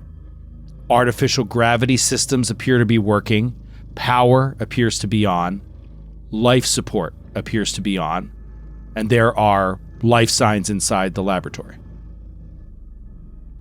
Oh, it seems like the readout says that the power's on and like there's somebody's in there. Are we able to So- access any station logs? No, not from out here. I can just kind of see that there's something's alive. Any way to tell what kind of She's life saying, forms as are in she's there? saying this, I'm gonna. So I rolled some die here. I rolled some secret perceptions. As she's saying this, we see. I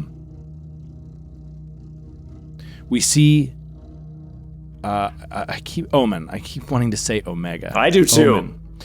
Okay. We see Omen 11 looking out at the laboratory itself, just naked eye, looking out, and maybe these android eyes like looking and kind of scanning over this thing. And we see our camera zooms in on something that seems out of the ordinary. Something. There seems to be some sort of perhaps creature attached to the station on what looks like the underside of the station. You see this right now. I see something, a creature attached to the underside of the station. Well, let me see. Does it look like anything we've seen before? It looks like an insect-like Oh, creature, shit. Is it but it's Vesk? large. What's that? Is it Vesk? That's more lizardy. Vesk are like I no. thought they were insectoid. Oh no, they're like lizardy. No, they're Aren't they like reptilians. dragon people? You see, it's rather large, probably the size of your ship, Oh my gosh. Shit. Oh, and it's attached to the underside of the laboratory, which is, just sort of floating in space there. Drawing all of your attention to it and getting closer, it is Boz that notices that it does not seem to be a creature.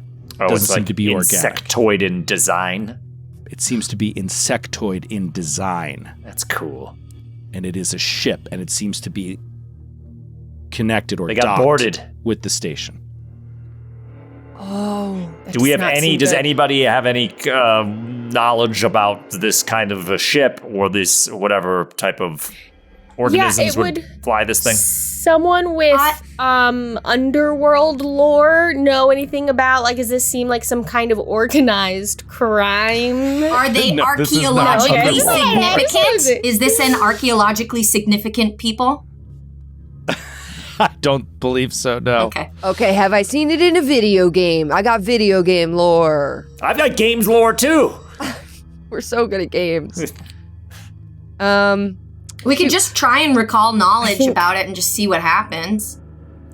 Yeah. Just give me a recall knowledge. You could do society. You could do nature. Society or nature also. I'll do society. Okay. And just so you know, Joe, I have dubious knowledge. So even on a fail, I get good true and false. I rolled a 25 on society. Oh, thank God. I 19 So, on the die. I rolled a natural 20 on society. Wow. I'm going to stop rolling this die because it hasn't rolled above a 7, I think, this whole game so far. Kill it! So Throw it bye. with the gun. Bye. The wind. Bye. Okay. You've never seen anything like this before. Even with your critical success on society, you can't identify the exact source of this ship. But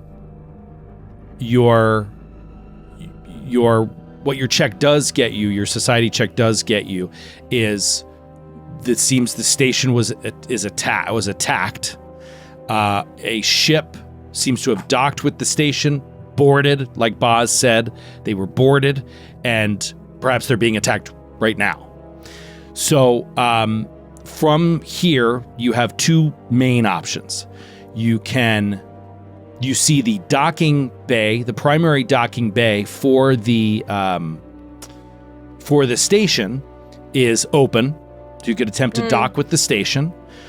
Alternatively, you could get closer to and examine this vessel by getting really close to it, and then getting more details, or even entering through that vessel. That's what I was going to say. You said it's the same size as our ship? Yeah. Can we dock into that ship? You could not dock into that ship, but you believe you can match. I mean, you know what I mean? Like, do the thing that connects the two ships that we can go through? One of those. Space bridge. You don't believe you can do that because of the construction of this ship is not built for that. Because it's not of anything of any make that is part of the Peck worlds that you're aware of.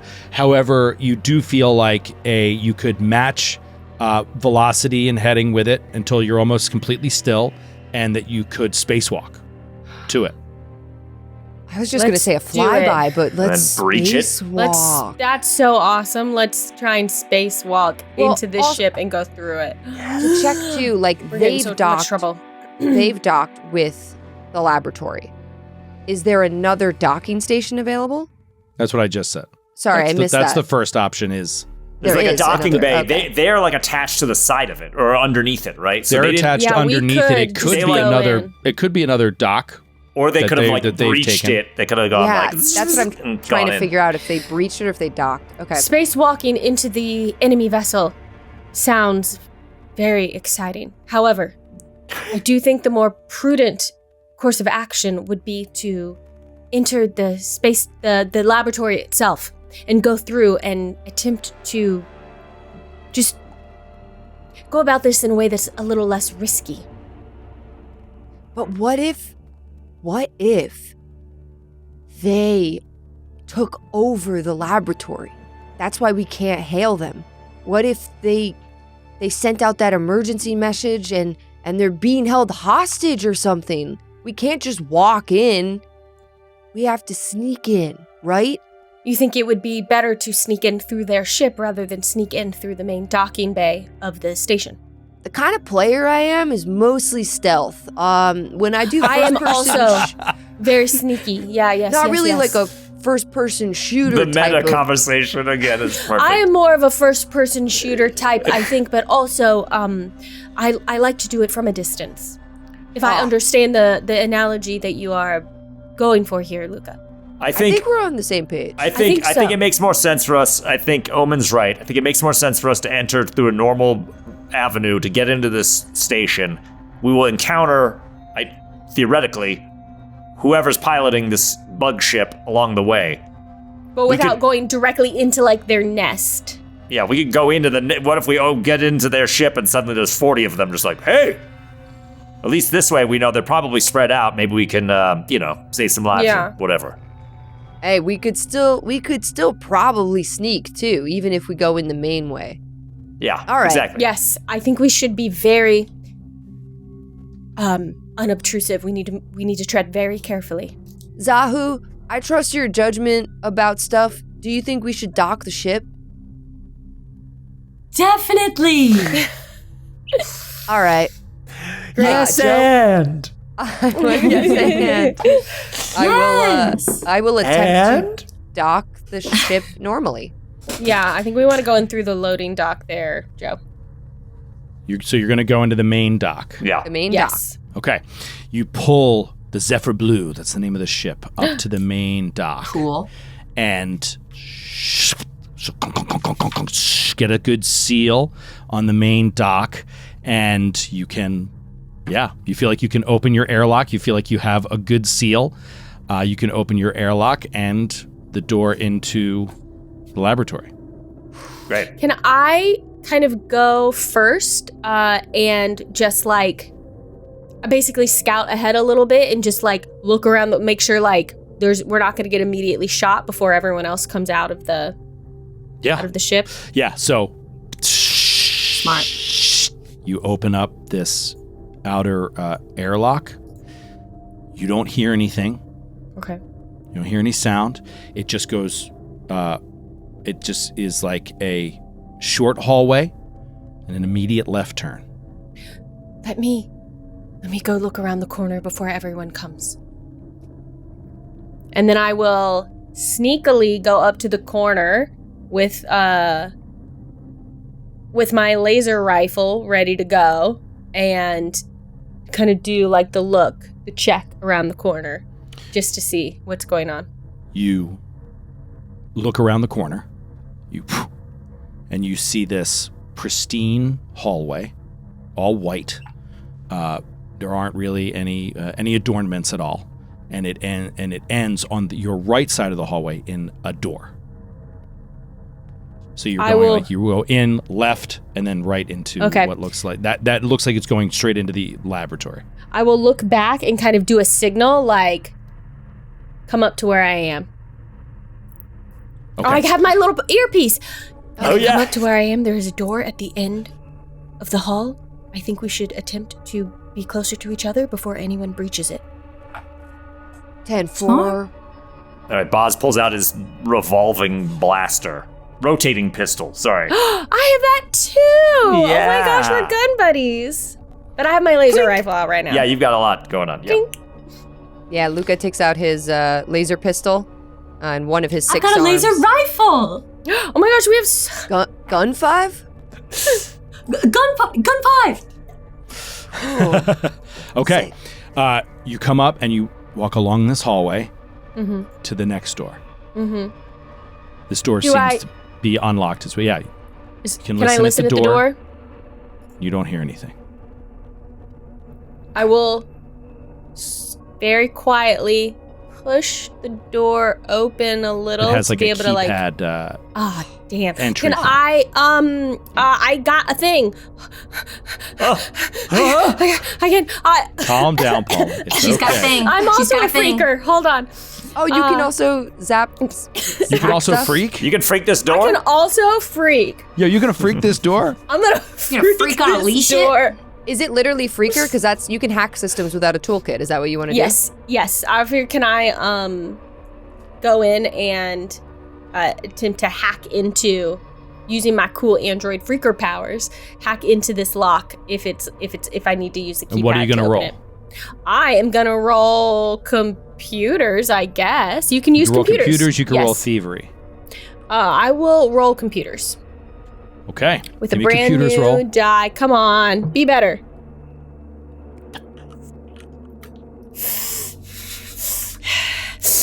That's an 11. I'm rolling 11. like absolute poop.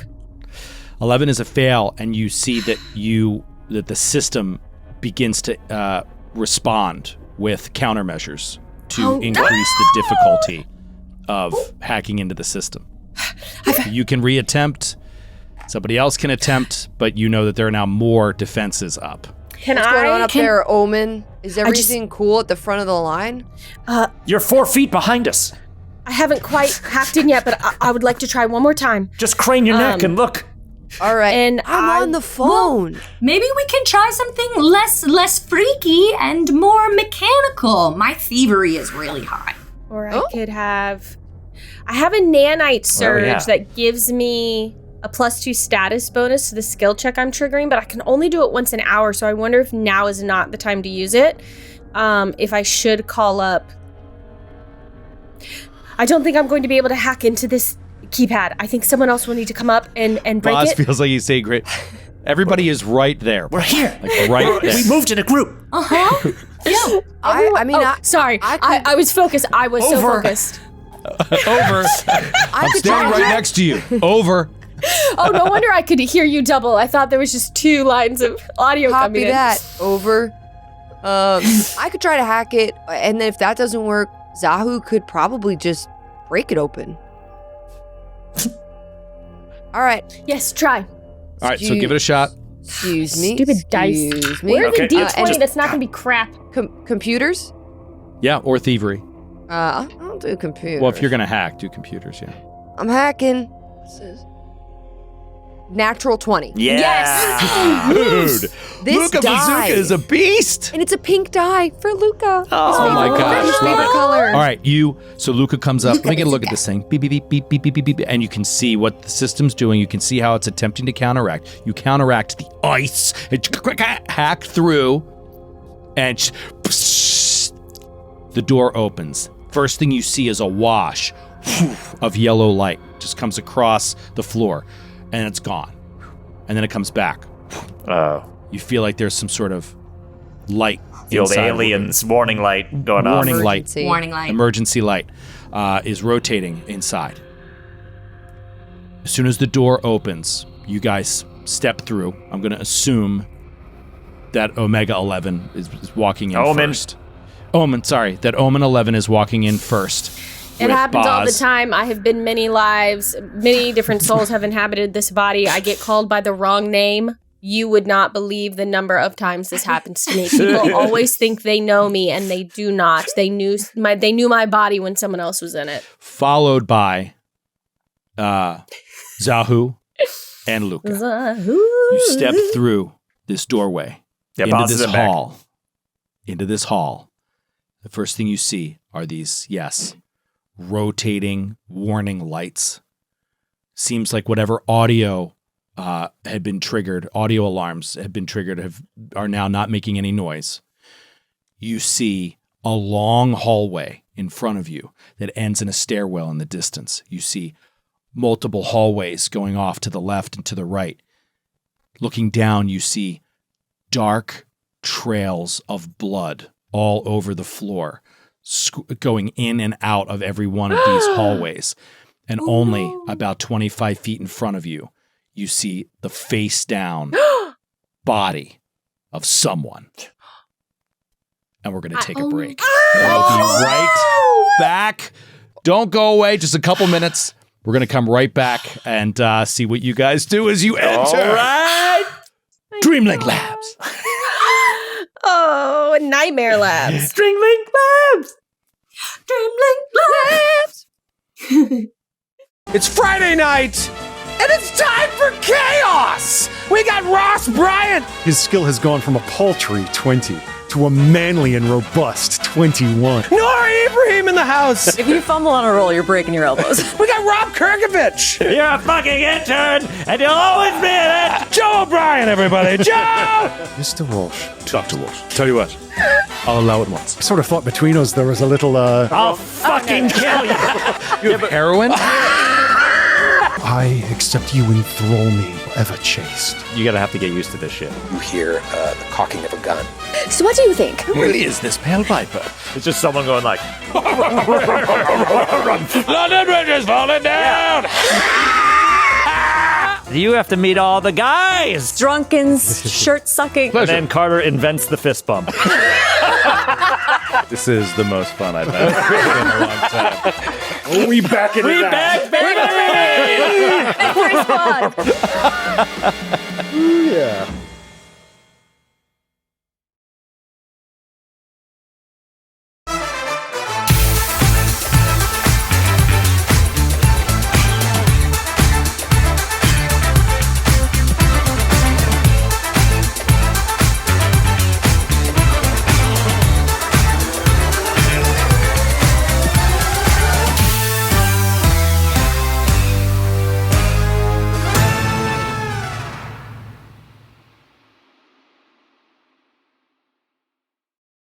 And we are back. Welcome back, everybody, as we continue our Gen Con 2025, hanging out and playing of new games. This one, Starfinder, 2nd edition, full release this Gen Con. So freaking excited to be playing this game. And we've only just scraped the surface here in the first part. I don't think I've even made it clear to everybody that this is not the end of our Starfinder hang when we finish this part. This is only part 1 of 2. So we're going to finish this today, and then we're going to come back later in Gen Con to finish this story. So I'm very excited. This is going to be a nice chunky adventure for everybody to get a real taste of what Starfinder 2e feels like at the table, sitting around. And now we're really about to get into it. But before we do, one more huge thank you to Paizo for sponsoring this premiere, this episode, for helping us out at Gen Con. We love Paizo. We love their work. They're unmatched, I feel like, in quality of stuff that they publish, from the gaming to the adventures to the supplements. Everything is just amazing quality. And if you want to check it out, I urge you to pick up a copy of Starfinder 2e. If you haven't already, you guys all have it now. How gorgeous is this 477-page monster of a new game that really just adds on to a game you already know if you're playing Pathfinder 2nd edition, and expands upon it in so many interesting ways, so many ancestries and classes and neat ways that everything interacts. So highly recommend it. Please check them out. Support them as a thank you for supporting us. If you like us, help them. And really if you need more incentive to buy it, I'm pretty sure within the first 10 to 15 pages, there's an illustration of some sort of cat person wearing a hologram hat. Yes. I forgot to put in my inventory, and only now realized that it would have it would have worked against who my characters become. The vibe would have been slightly different. It's like a giant sombrero, but as a hologram or something like that. It's fucking awesome. That's awesome. Yeah. Very Boz. There's phenomenal art all over that book. All right. So, When last we left our heroes, they got into the Dreamlink laboratory, which was sending out a hail of emergency, an automated system letting everyone know that there was an emergency, an urgent message. And obviously, there's real problems. You just stepped into the facility. The sirens of the alert sirens are circling. The place seems deserted. There's a body on the floor in front of you, blood smeared all over the floor. Let's go to the map.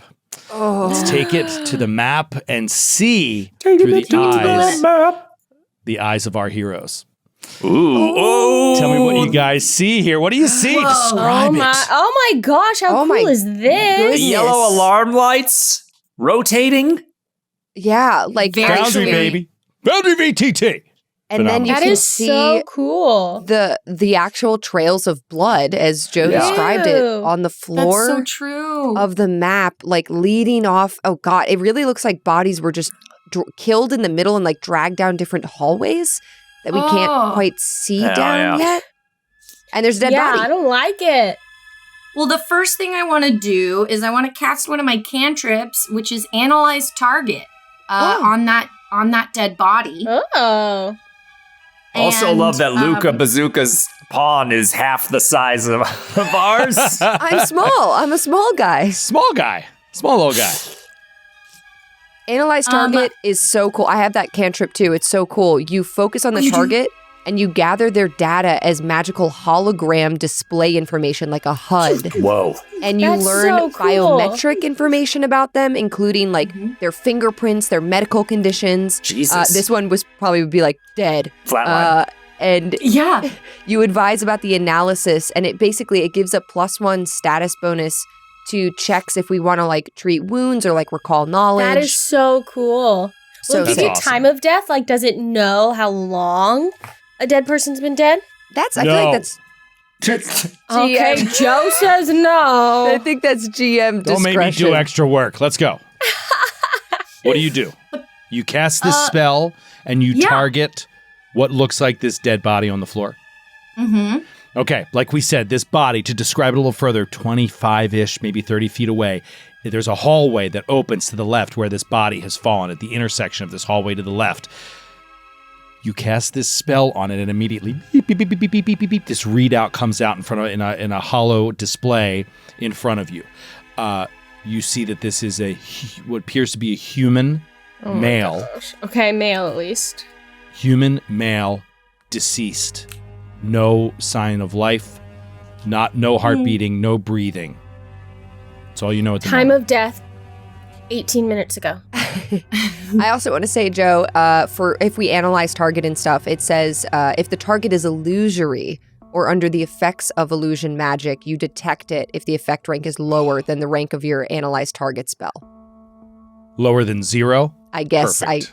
It'd be 1. It's rank 1. It's rank Our 1. cantrips are rank 1. Lower than 1? Perfect. 1 or you lower, don't- I assume. You don't but- detect an illusion at the Okay.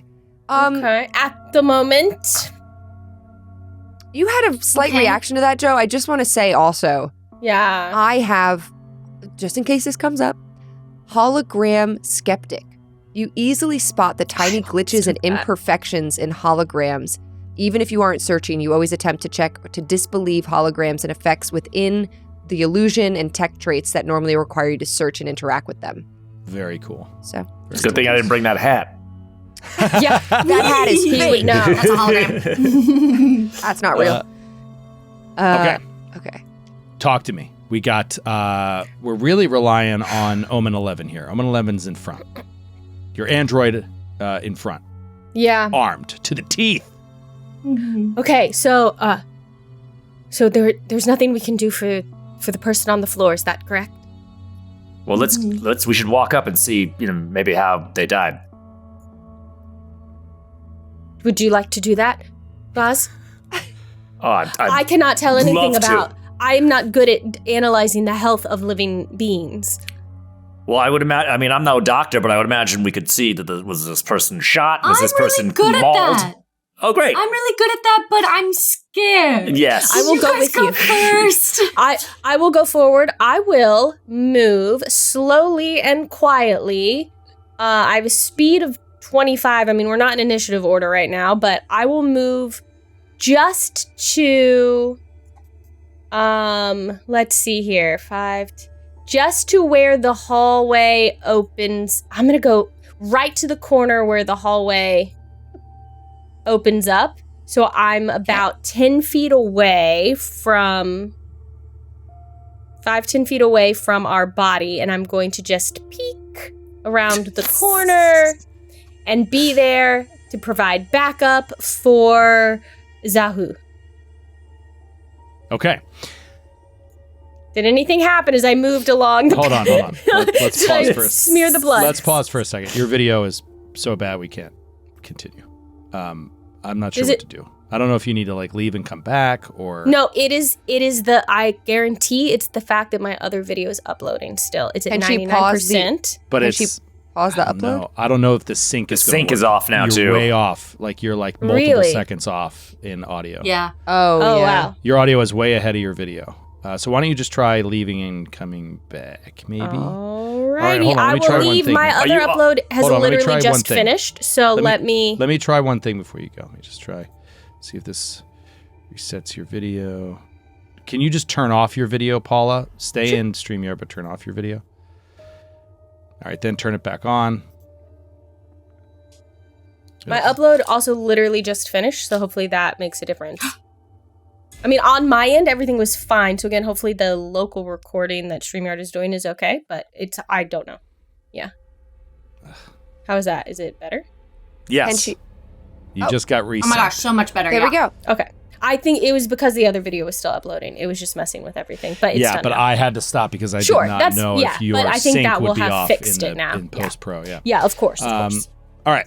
So But that All right, so I just you saying that walked to up- say Did anything hopefully it will happen not when be a problem moving forward. No, it because won't. it's done now. Yeah. so the Okay, sorry. whatchamacallit, the we'll just probably have to cut to a full screen of the map at that point at that cut, which is totally fine. We have it. That's why I took that moment there to do it. Cool. All right. Thank you, Joe. That was smart. As you come up to the edge of this hallway, you peek down around to the left. You see double doors. One of them is open, just hanging open. You can see partially into that room, and a blood streak from the body that's 10 feet away from you goes into that room. And it's partially open, but from this angle, you can tell from the map. You can't see anything else. Yeah. The body's out in front of you. Maybe the body crawled out of that room and then died. Why? Because the blood trail? Because the bloodstream? Perhaps. Okay, maybe. I say, Possibly, yes. Okay. All right. Zahu, I'm covering you if you would like to examine the body further. I'll go check on him. And Boz will move up too, just to kind of flank over here. One side. Luca will also come up following behind. Can I do a medicine check? Yes, do a medicine check. Actually, no. Let's keep it moving. You don't need to do a medicine check to notice that this body is definitely dead, definitely human, is wearing the classic garb of a scientist, lab coat, etc. Okay. The telltale signs of a scientist Halloween costume. But in space. But that white lab coat that this scientist is wearing is completely burned away on the back. It is evident immediately that the cause of death is that this human was hit in the back with some sort of horrific, violent acid that burned right through into the organs of their body. Oh, and you can just see the smoldering skin blackened through the thing. It's actually kind of sickening. Give me a fortitude save. Oh, that's my worst All one. of us or just Zahu? Just Zahu. 10. You are sickened 1. Oh no! Oh, no. I don't like that. I'm sickened. Oh, you feel like it'll pass, but for the moment, you are sickened 1. Oh yeah, you can see that guy's pancreas. Bad. Oh. How bad is it? I can't see anything from back here. Are you throwing up? It's for the best. Don't look at it. Don't look at it. And I think I'm gonna try and take maybe if there's anything left of his lab coat and cover him. I don't want to bust your chops, but I really want to be as cinematic as possible here. Like you said when you latched on that you were intent on being silent in here. Yes, and you're right. now you're just talking. Oh, are you actually just talking, or did you just forget? No, I'm whispering into my I commune into it. my head. Commune it. Like, Okay. What's going on up there? You're whispering at the same volume that I can hear you. Don't do that, okay? It's really, really gross. Boss is in front of me. I can't see anything. I also don't remember us saying we were supposed to be stealthy, so this is a good reminder, I guess. Be stealthy, okay? It's Everyone, really gross. Don't look. Okay. All right, Omen. I'm on your 6, okay? So if we move past the body, let's all follow Omen, okay? Gosh, do we want to go down the hall or do... There will definitely be go into the acid door. danger in that room. Acid danger. Really bad acid. I'm going to do some like motions to everyone where I'm like, look at me. I'm going to look through this doorway that we think the body might have crawled out of. Okay, so Omen, you're going to stealthily approach. Yeah. What is your stealth bonus? My stealth is a +8. +8. Okay, secret roll. Pretty dang Secret good. roll. Okay. And I'm hoping to hug the wall, and move just along the wall here to get up to the closed door so that I can like kind of look around the open door. Do you see what I'm you picking up what I'm putting down? I'm picking up what you're putting down, but it's not going to work, unfortunately. You're going to have to move one space down in order to see. Okay, once I get up there, I'm like, can't see I can't past it. see. So I'll step into the doorway very quietly. This is so cool. I've never used this virtual Foundry, it's tabletop the before. best. It is so cool. Okay, you step up to this doorway, and your whole party is right with you. And you look through, you peek in, and as you look, you see...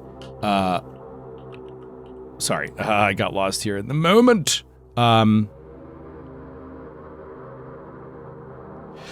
You see what looks like a ransacked equipment room. There's stuff that's just thrown down and busted everywhere. There are crates ripped open, and you see more corpses inside of this room. Do I detect, is there any movement? Does it seem like there's anything living What's your inside? perception bonus? My perception is +6.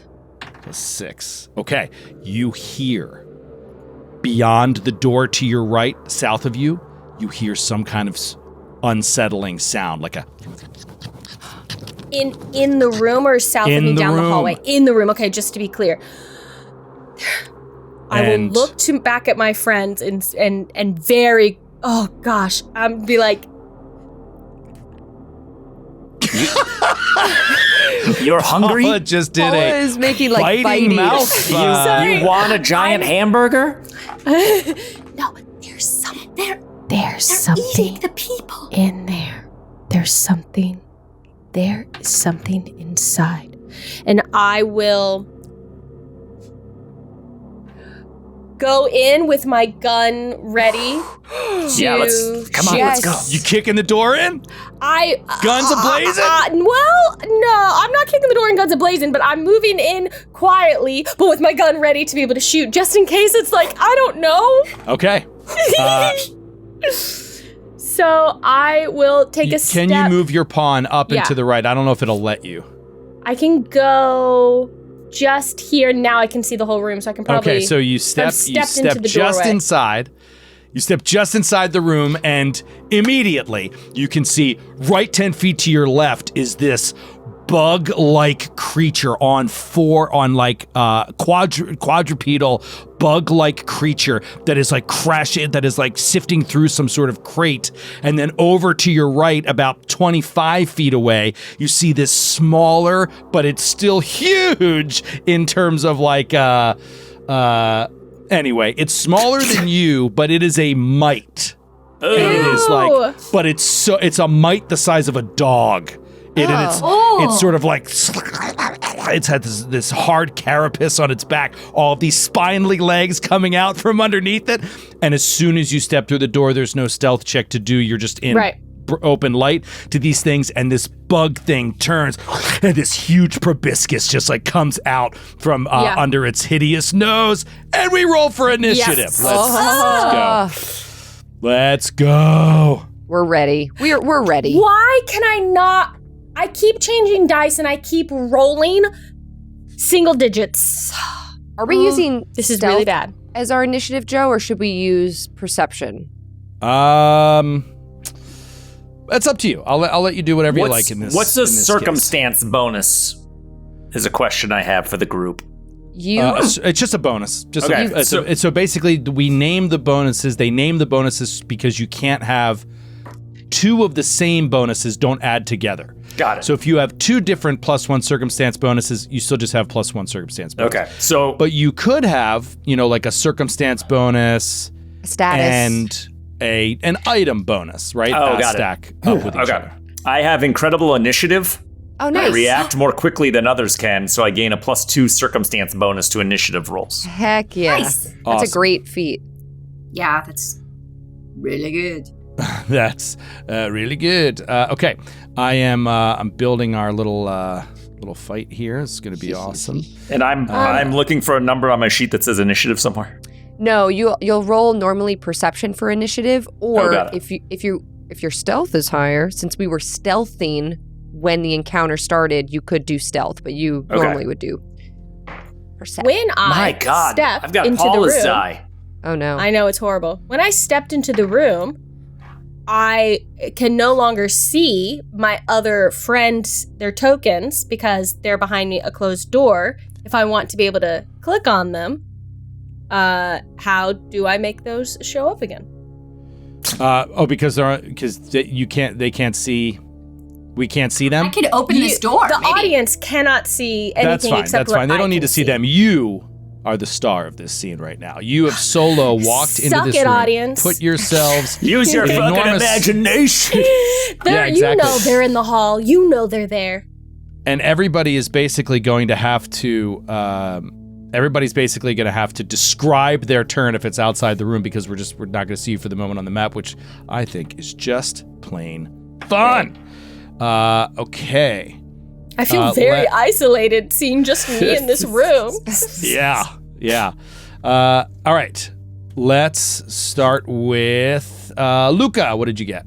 23. 23. Nice. Amazing. Boz, what did you get?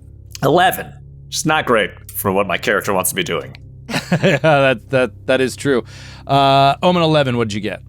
I have something to pitch you here, Joe. My What if I rolled a initiative- 20? Starting My already. initiative Starting is- already. Because of stealth, it's 10. I would like to say that I went in knowing I was going in to try and shoot something. I heard it. Yeah. I went in with my gun out, ready to go. Can I get some kind of surprise round on these creatures? I feel like that's fair. No, there isn't really a Sydney. surprise Well, round you could give her a built bonus. into it.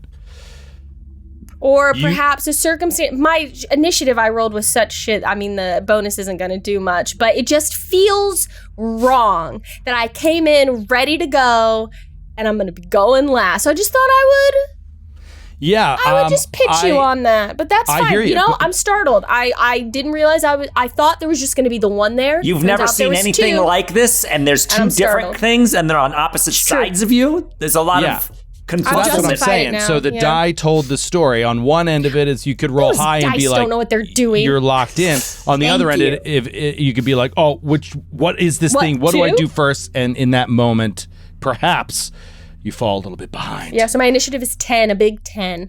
A big old 10. All right, got I'm it. not going to use my bottle cap. I'm going to save it. Ooh, okay, I'm what going to use about- mine. I'm using mine. Oh, to reroll initiative? You're insane. I mean, I don't know if I would. my You guy can is if you all want. about like, well, fuck it. All right, I'll wait. Do it if I'll you wait until want. I'm almost like dead or something. I mean, do it if you want to. Unless if you could roll a lot worse, then I wouldn't. If you could roll I if you could rolled like a roll- 1 or a 2 I or can roll 3 on the much die. better. Yes. But Well, I'll then wait. okay, then maybe. Oh wait, no, let's hold on to it. Let's see what happens. All right, Zahu, what'd you get? 19. 19. Phenomenon. The dice are telling a story, Rob. Yeah. Okay. Yeah, well, their story sucks right now. Awesome. They have no Awesome. creative writing background whatsoever. Okay. As Wait, you didn't get mine. It's 11. I did get yours. I said it out loud. It's 11. Yes. Yeah, you did. As Omen 11 Fine. pushes into this room, Luca, you get to act first. I'm not sure what you would do, but like you're ready for action, so you get the jump. Throw your game You know controller. there's something in there. Yeah, he's gripping his game controller in one of his many arms. Save, and save. I think he's just thinking, Come saving. he's thinking, it's just a video game. It's just a video game. Life's just a video game. And you got to play it on hard mode. And he's going to go into the room. Okay, you can't just walk onto that square because there's a door. So you could push the door open. Yeah, he would or push it. walk through your ally's square and I not think- open that door. Is it an interact to push the door? Yes. I think he would squeeze through. He's so tiny. He's little. Okay. Yeah, he's little. He's going to squeeze through between the door and Omen 11 and realize that it is a bad situation in this room, actually. Bad in here. Yeah. Bad. He didn't know that. Gotta play life on hard mode. He did not know that. So that's his move. And then he is going to, Laser blast. one action, he is going to enact his quantum field. Ooh. Okay. Which basically all witch warpers have these like new things they can do, these like quantum fields. It's very cool. He enacts his quantum field, and I'm gonna I can put it up to 100 feet, and it's a 20-foot burst. So I'm gonna put it at the bottom of the room where the two creatures are, between them, so that it's able to basically get both of them. Oh, cool. And What does it do? when I enact my quantum field, I basically change the flow of time within the bubble. So enemies that use a move action inside the field, they take a negative 5-foot status penalty to their speed. My allies gain a plus 5-foot status bonus to their speed. So it's a 20-foot burst, and I'm going to place it so that I have it.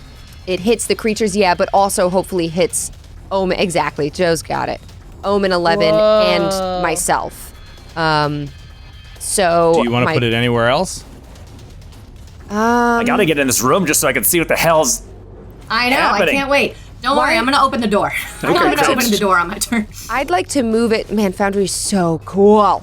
I'd like to move it up further, like at the top of the box near Omen 11 and Luca, so that it just, or maybe a little lower. I want it to just hit the creatures, assuming they're going to move toward us, and make them have to move through it for the longest amount of time. Oh, cool. Does that make sense? It does make sense, yeah.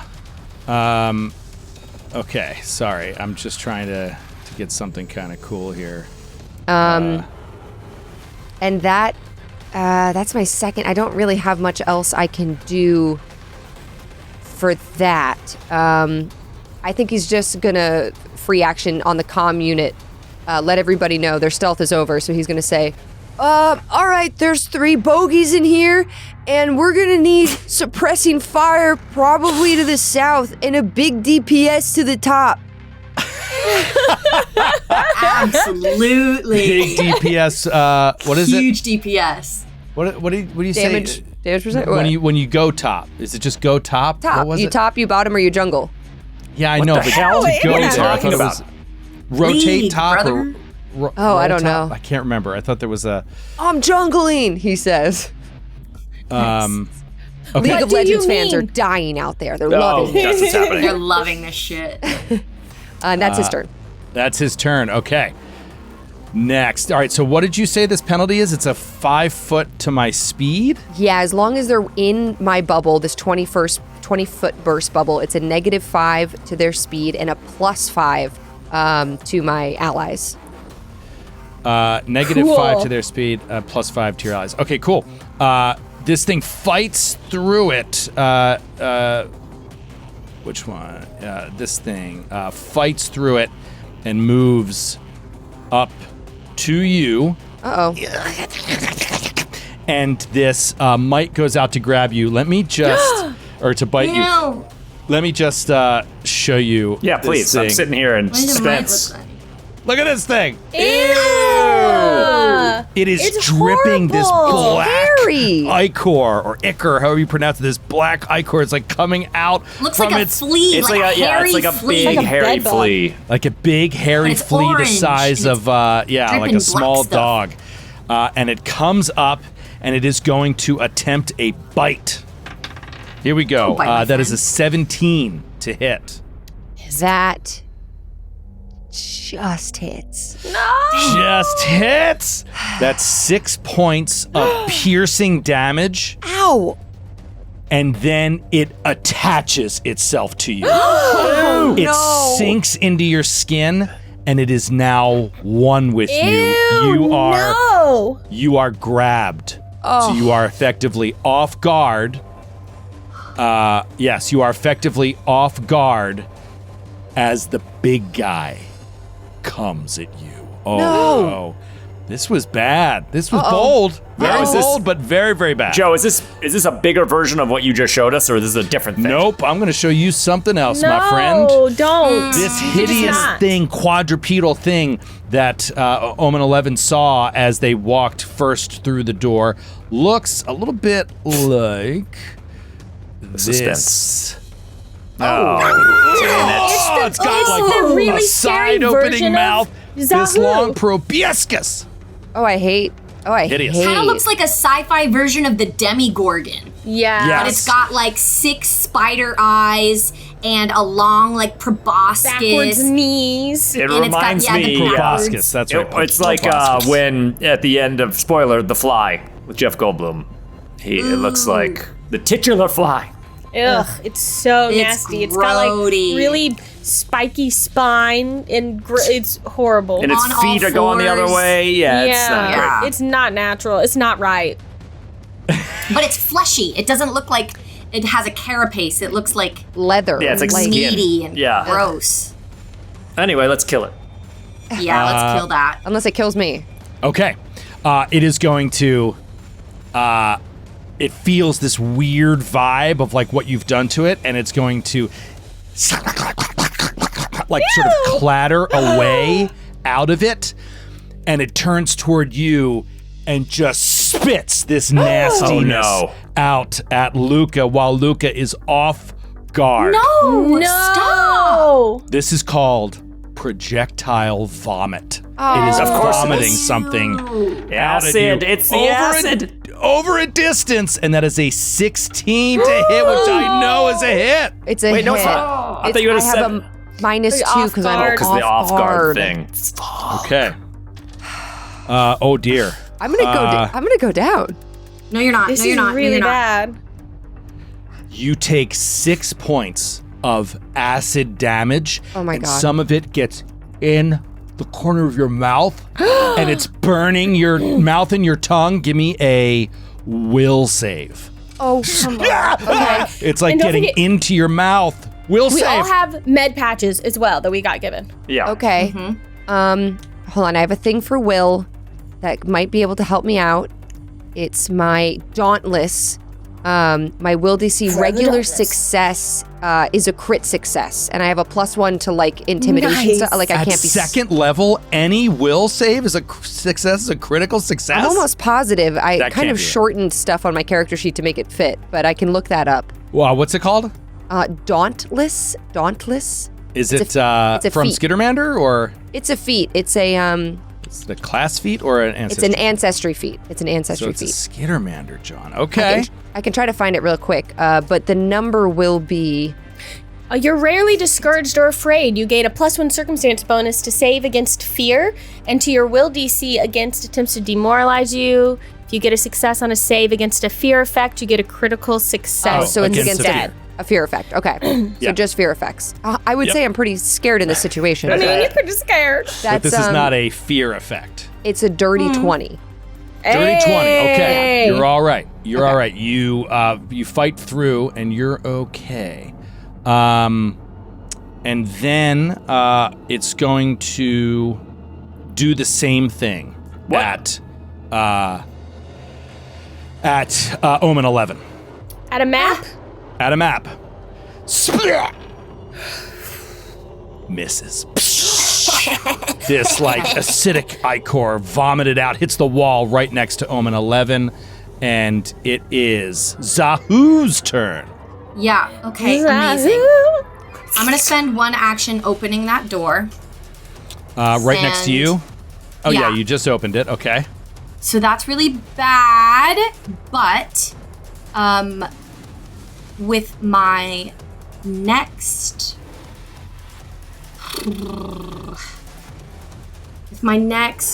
oh gosh. Do I want to do damage or do I want to heal you. I want to heal you. Yeah, let us do some damage and let's keep Luca from going down, I think. At least for Absolutely. now. Right? I open the door with my huge arm, just slam it back against the wall. Awesome. And 12-foot circle. You should be able to open both doors. For Yeah, real. with that maybe. wingspan. Can I? With my long wingspan, Joe, can we say Yeah, I why opened not? both It's doors? fun. Yeah. You're not going to be able to do that whenever you feel like it, but in this situation, like, Okay. Yeah, I open both doors. I see Luca has got this like weird flea attached to him, and I go, "No, my friend!" And you feel healing energy traveling along our vitality network, our bond. Because we are bonded, I have a vitality network of a certain amount of HP, and it flows from my network into your body. And since I'm spending 2 actions, I can do 2d6. Oh, help Or me. actually, no, 1d6 plus 6. Oh, sick. That's awesome. I rolled a 1, but 7. You get 7 HP. That's so Awesome. helpful. Also, Awesome. I want to be clear. We're playing by the rules here. I would have had to roll a concentration check when I took that damage because my quantum field is I have to Concentration. concentrate on it while I cast it. no, you're fine. You're fine. Are you sure? Not 100%, but I'm 95% sure. Like, if it has the concentrate trait, that's just for when you It's cast. just when you cast, not for Do sustaining you have to it. sustain it? I do have to sustain it but that would be on the next. So That the just takes duration an is action to sustained? sustain. I believe so. Yeah. Oh, okay. I that doesn't sound right to me, but whatever. We'll get there. I don't think you would have to roll on it. Okay. But I could be wrong. We'll see. But that's your turn, right, Zahu? That's my whole turn. Yeah. Okay. Next, the other Ew, why? might The other one? Flee. There's only 2 of these fucking things. There's another one in here. There's you just another can't see it one. because you're not inside the room yet. Uh-huh. It's horrible. It's horrible in here. Yeah, it's awful. I hate it. The only one it can horrible get to issue. because of its limited movement is Luca. And Miss, it's come also going to try to attach to Luca with a hideous bite. Oh no, Luca! That is a 23. So not a crit. Not a crit. But a hit. 23 Why? is enough for a hit. It does 4 points of piercing damage Oh my gosh. and also attaches to you. Oh my gosh, I got 2 bucks on me. Actually, no. You know what? It's not going to. That would be stupid. It's just going to bite you again. Actually, it's going to slash Lay you eggs with one in of your its mouth. weird, with one of its weird, like spiky legs. Ow. Oh my god! That's Joe, an stop. 18. That's Stop. an 18 with the map. Stop! Why do you roll so good whenever you're GMing and not when you're playing? I didn't No. put it there. 3 points of slashing damage, minimum damage. Okay, well, you almost killed me. No, you're fine. All right, boss is up. All right. Do something. I'm assuming I can't see anything yet because of the way this is laid out map-wise. No, you can. I opened all the doors. Anything you can actually see when you're on the I map, didn't know you if it can was see. like line of sight is whatever. No, well, you don't Well, I can't have shoot. line of effect to the big guy, but the other 2 you're fine. Actually, no, you do. But the big guy would almost everybody has cover from you unless you get in the room. Because all your allies are between you and them, and there's actually a wall between you and the other guy. So like Okay, yeah. and it's- everybody's benefiting from cover unless you move into the room. All right. So I want to move. I guess so. I have to stride, right? That's your standard movement term. That's right. Hell yeah, I'm gotta learning, move. guys. Yeah. You have a speed of 25 feet. Let's make it 30 feet when you walk into that quantum field. Oh yeah, because you get the plus Wait, 5. 1, 2. Okay, so I kind of want to go. I'm gonna ping it, maybe. I want to go like over here-ish. You should know. If you go on this side, if you go right here, you would be flanking that mite. So it would be. Well, so here's my thought: is I feel like we should prioritize the big guy and the acid blast. I'm thinking something similar myself. I thought you said you were going south into the room and I south. am, but I want to be able to get in the room, see the big guy, and be able to shoot at him. Okay, yeah, go ahead. You can see him now. You're in the room. You're flanking, but go ahead and shoot the big guy. All right. So, well, that's why I didn't necessarily want to flank. I kind of wanted to get as far away. I wanted to get as far south as I could. You can only move one more, and that's the Okay, max of your so there. movement. Actually, you're at the end of the room anyway. Yeah. Okay. So But also, don't forget your get 'em. Don't that's what forget I'm about get 'em. to. Well, that's what we're about to talk about, Joe. Yeah, so that would come before your attack, but please go ahead. But I think there's an attack involved in get him. There is, yes. So- yeah, I think, yeah, go ahead. So Talk- yeah. talk So us I'm going through to it. use my 2 remaining actions to do super get 'em or whatever you call it. So get 'em is I single out an enemy for you and your allies to focus your attacks on. Select an enemy within 60 feet, which I think we're good. 1, 2, Yep, 3, 4. Yep. you're good. You and your allies gain a +1 status bonus to attacks against that target until the beginning of my next turn. Cool. If I use 2 actions, which I'm doing, I'm going to strike the target. So shoot at them. This one's called Lead by Example. Lead by example. I gain a status bonus to the damage roll equal to my charisma modifier, Oh my gosh. regardless of whether or not the strike hits. No. Regardless of whether or not the strike hits, Oh, I you keep and your going. allies You and get your that allies +1 gain- status bonus to damage on any subsequent strikes made against the enemy until the start of your next turn. So sorry, So we get awesome. a +1 to our To hit and damage. and to damage. Holy crap, that's incredible. That rocks. Heck, Maz is like, yes. watch this, guys. Get him! All right. Points at the Yeah. guy. So go ahead and roll to hit. Okay. And You're going I'm, to shoot with a gun. Yes. Which is a dexterity situation. So I'm just adding my dex, right? Yeah. Your dex and your No, proficiency. Oh no, Look let at me the find the gun. gun. Let me find the gun. The gun bonus is your proficiency. Plus my dex. Plus So your it's dex. So it's a 6. That sounds about right. That's an 8. That's 24.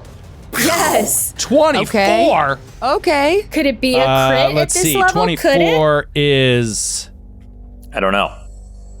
not a crit. How do you determine that based on this If thing's it's 10 AC? more than the AC. Got it. Yeah. Okay. Good to know. What Or is if it's this a thing natural called 20. again? We have these 2 mites and this thing. The skitter. gross thing. I'm a skittermander. Oh, How yeah, sorry. dare you? It's I just don't the- look like that. I'm way just it calling the sounds. big All right, guy. so Rob, now roll Exactly. damage. Roll damage. Okay, it's a 1d6. Well done. 4. 4 points of damage. Okay. And do you get the Got plus it. one? It says To you. that Oh yeah, from you your- and your allies gain So- a +1 So status that's bonus. plus 5. 5. Yeah. 5 damage. 5 No. damage. Rob, damn it. What? You get your charisma modifier to the damage if you hit on this attack. Oh, yeah. Oh, right. That's a where was it? Plus it's a 4. lot. No, it's more than that. No, your charisma modifier is +4. Oh, it's +4. Okay. So you, Oh, yeah, you're right. What's your normal damage with the gun? A d6. Just D6, no bonus. That's all it says. Guns Okay. don't tend to have bonuses. All right, so 1d6 plus 4, and what did you roll on the d6? A 4. 4, so 8. That's an 8, dude. Incredible. Nice. 8. Oh, and I guess I got a plus. So did I get a +1 to my attack roll too? Is that what those? You and your Yeah, allies? so it should be a 25 to hit. It was a Is 25 25 to a hit. crit? Is 25 a crit? Is 25 a crit? Yes, it is. Crit. God damn it, I'm not going to give it cover from the other things because there's so little and I'm sorry, is and that attacking. 16 points of 16 damage. I mean, you 16 just like points blow damage. this thing through, and the bullet exits out the back, and this acid splats on whatever this storage stuff is behind it. It is near death in one Yes. And now we Yes. know. Now we He's know just like, what I its got AC him. is. shot. You really did. That was got a him, bullseye, Boz. Incredible. And now it's Omen 11. Okay. Come on, Omen 11. Seeing this, knowing that this is what we're focusing on, I'm going to spend one action to aim, which means that I'm aiming at the big guy.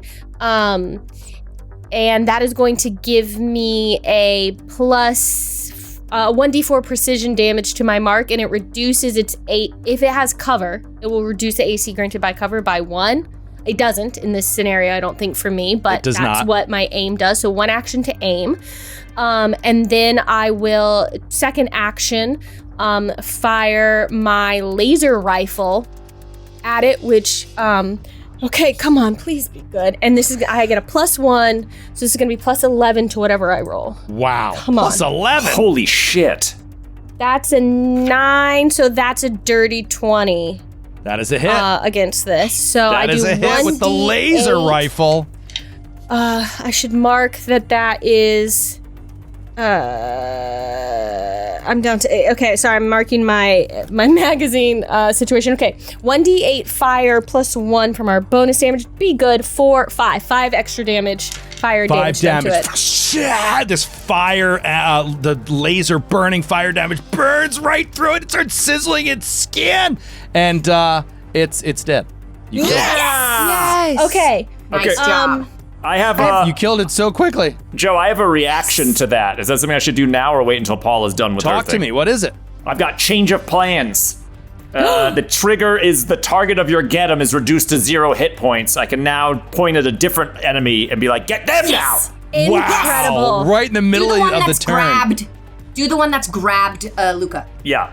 Okay. That would be the one to Get the that south. gross one. To the south.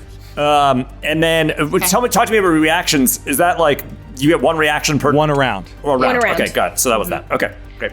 Okay, so for my Nice. last action, this one that we've now switched our get 'em to has grabbed. It's like bitten on. It's attached to Luca.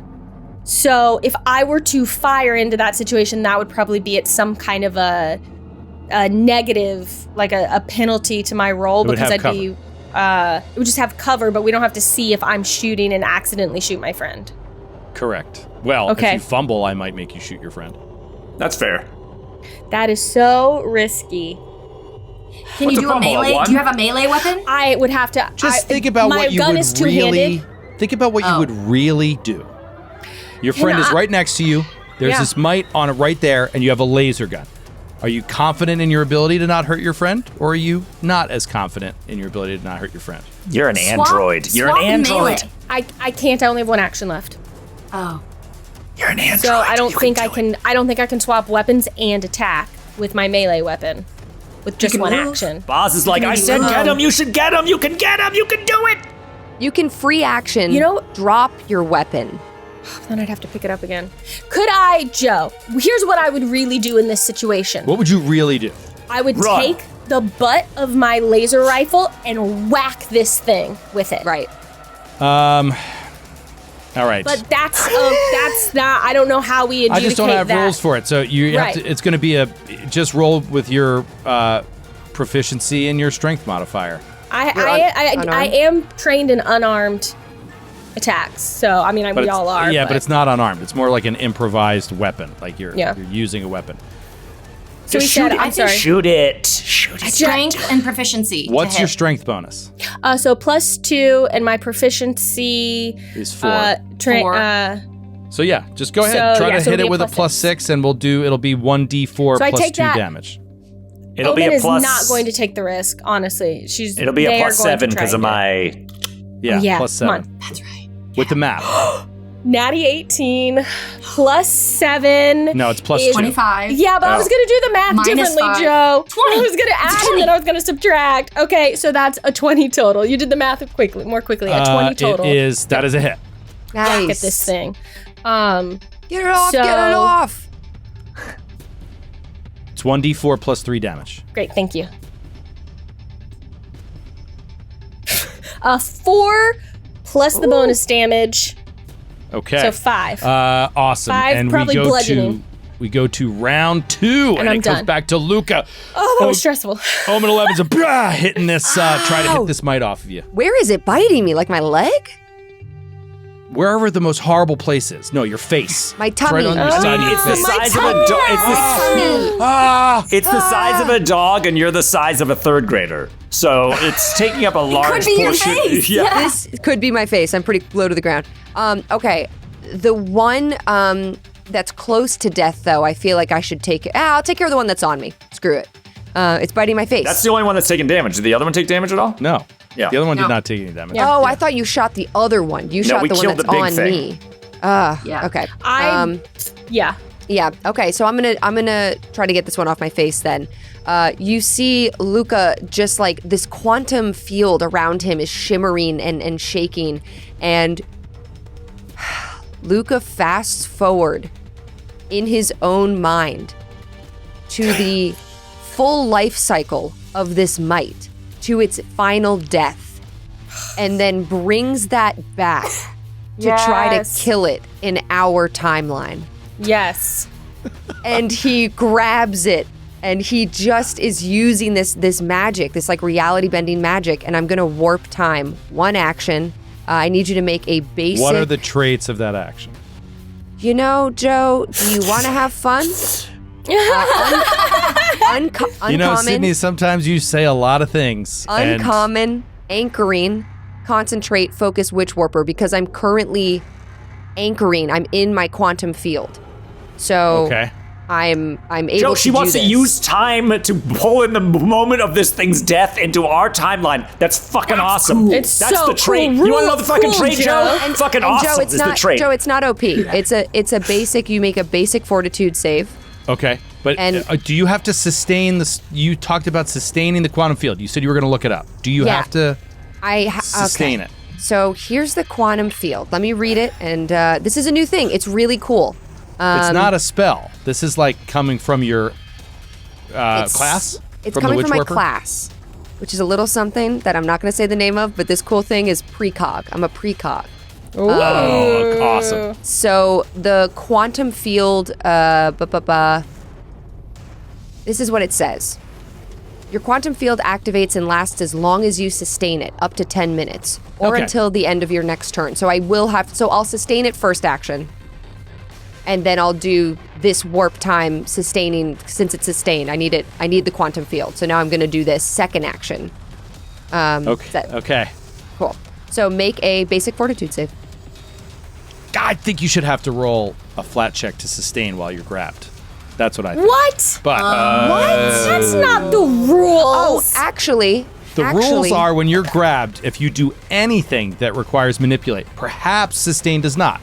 So I'll let it go because I'm 50-50 on that, not 100%. But if Okay, I see what you're saying. I Yes. see what you're saying.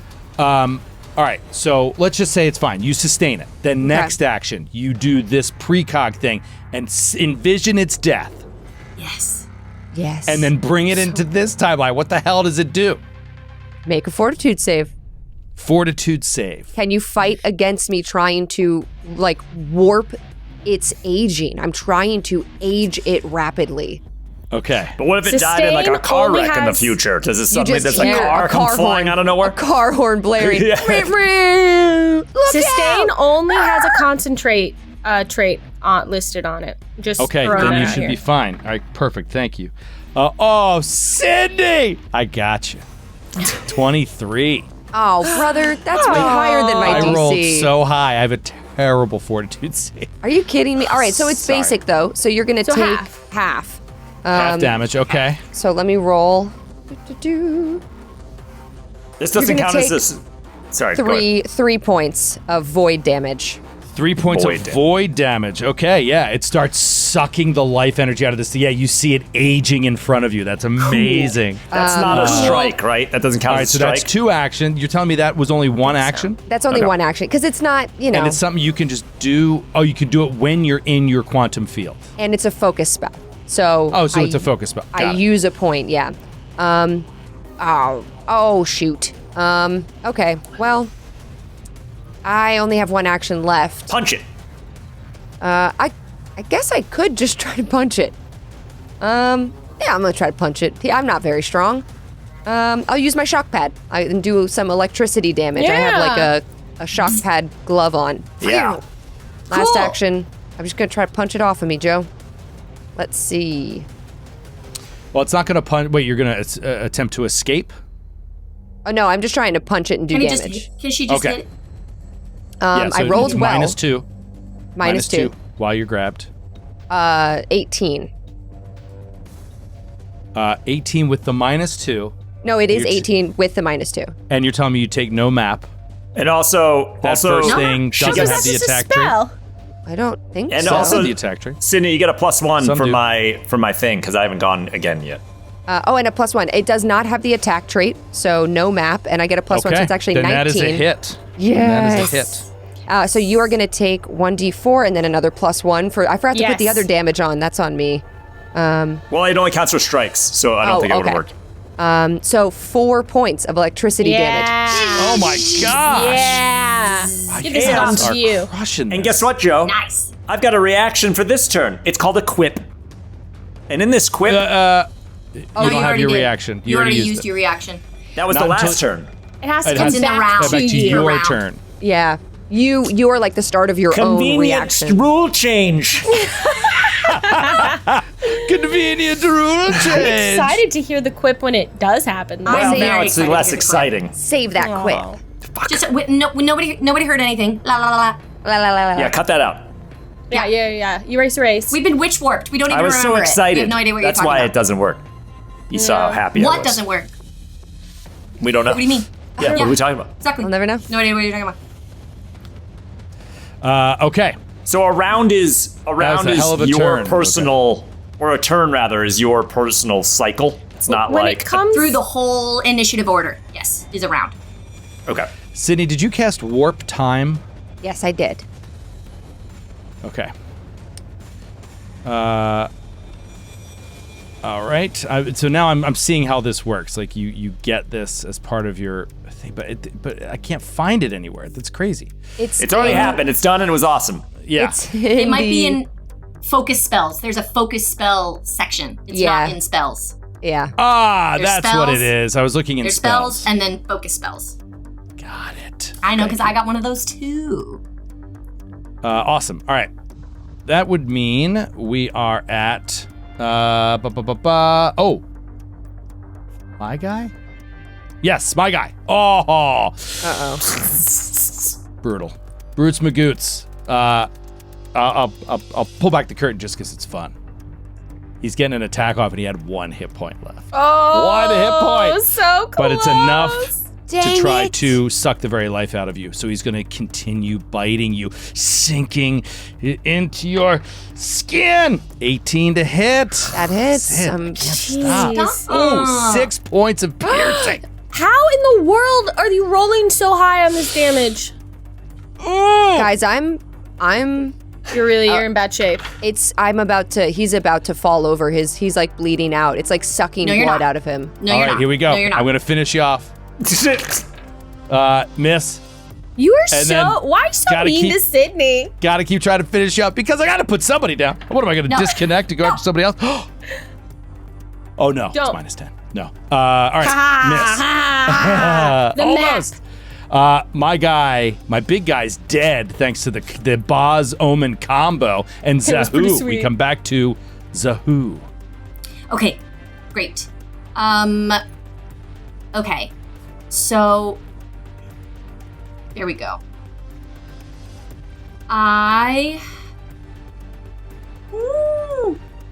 Okay, great. Seeing how bad things are, I'm going to use one action to transfer vitality. This is an ability that I have. It is not a spell. It is just an action I get from my class, Mystic class, and I can transfer up to 10 HP. Because I already did 7 from earlier, I have 3, but I regain 4 every round. So I'm back up to 7. 3 plus 4, 7. So I'm transferring 7 points directly to you That's so from the cool. Vitality Network. Whoa. And you don't have any conditions, right? Because it can attempt to counteract any conditions. I mean, I'm grabbed, but I don't know if you But could really, no. counteract that. Not that one. I can do blinded, clumsy, dazzled, deafened, enfeebled, and sickened. That's incredible. You were sickened, but you're I over. was It's sickened, fine. but I'm over You, it. It's fine. The Vitality it's Network like, sounds it's like like a sobering vitamin up when pyramid you're scheme. all of a sudden in the middle of a horrible situation. You're fine. I'm locked in. All right, so 7 points of healing to Luca Bazooka.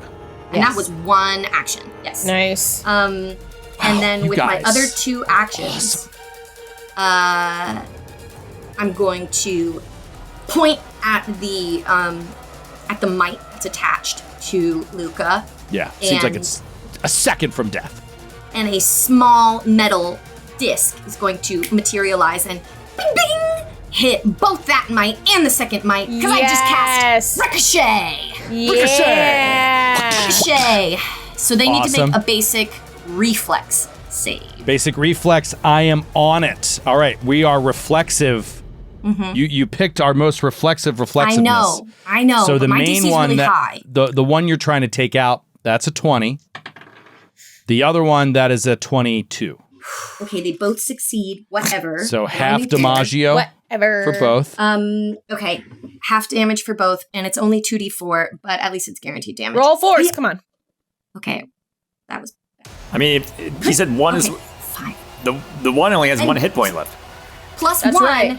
because of the get 'em. Is this so a, that well? was, Is this a strike? It needs to be a strike. Yeah. It's not a strike. So you do 2 hit points to each of them, right?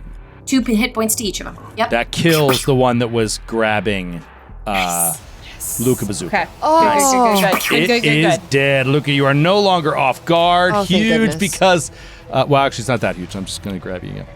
The other one Nah. also takes 2 points of damage as the disc ricochets, and it is now my turn. This one is now going to try to grab Luca. I just love that Luca ran in and is just getting tortured by these things. They're not smart enough to. They want to take out the one in the front. Here we go. Oh, 10 to hit. Missed my chance.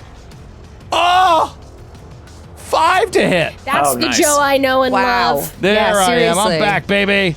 And then a 12 to hit. It gets 3 attacks. All of a Jesus. sudden, Luca's all dodging out of the way. And it's Boz's turn. All right, Boz, come on, take him Come out. on, Buzz. All right. What other fun stuff do I have? I'm not gonna do the. Let's see. How much do we think this thing? Just, dude, just lead by example again. I'll just do it You know, again. Yeah, and shoot them. It's Yeah. so cool that you Yeah, can it's both such a cool- give everybody the bonus and get it yourself and shoot in the round. All right. I'm gonna be like, now see this one? Get him.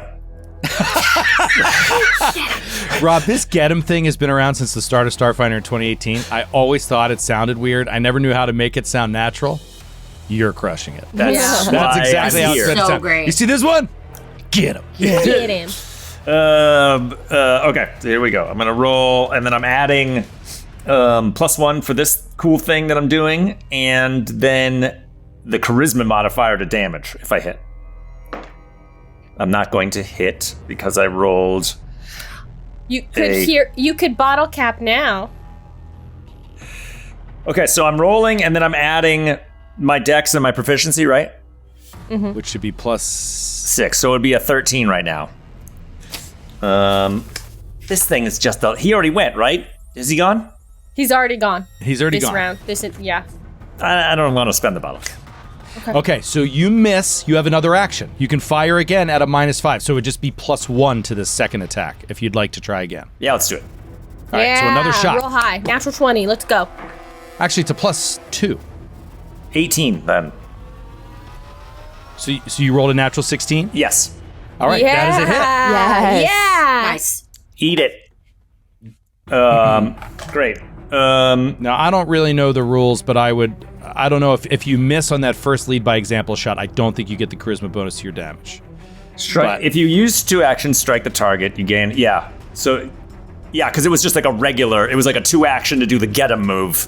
Right. Yeah. And To you do the missed strike, the lead by missed- example, yeah. but then you hit on the second shot. So let's not add the charisma. Let's just do your, 1d6 +1 because it's your get 'em target. Yeah. 4. Okay. 4 damage. Okay, you hit it. Ah! Bullet goes into it, and it is Omen 11's turn. Okay. Omen 11, I feel like we'll need to move to be able to shoot this remaining. And because you're in Bug. this quantum field, you feel like you've moved faster than you've ever moved in your life. Something unusual is happening. And With you're an this android. vid gamer. Yeah. What is So- this creature? I mean, I'm able to move just 15 feet like it's nothing. If I can get the right tool, that's it. Bam! I've moved just to the edge of this quantum bubble, north of the room toward the dead hulking body of that gross acid thing that we already killed. Yep. And I, with my laser rifle still out, I pointed at our get 'em target. And Just as you pointed at that target, reaction. no! My big bug stops playing dead and leaps at. I'm just kidding. Joseph!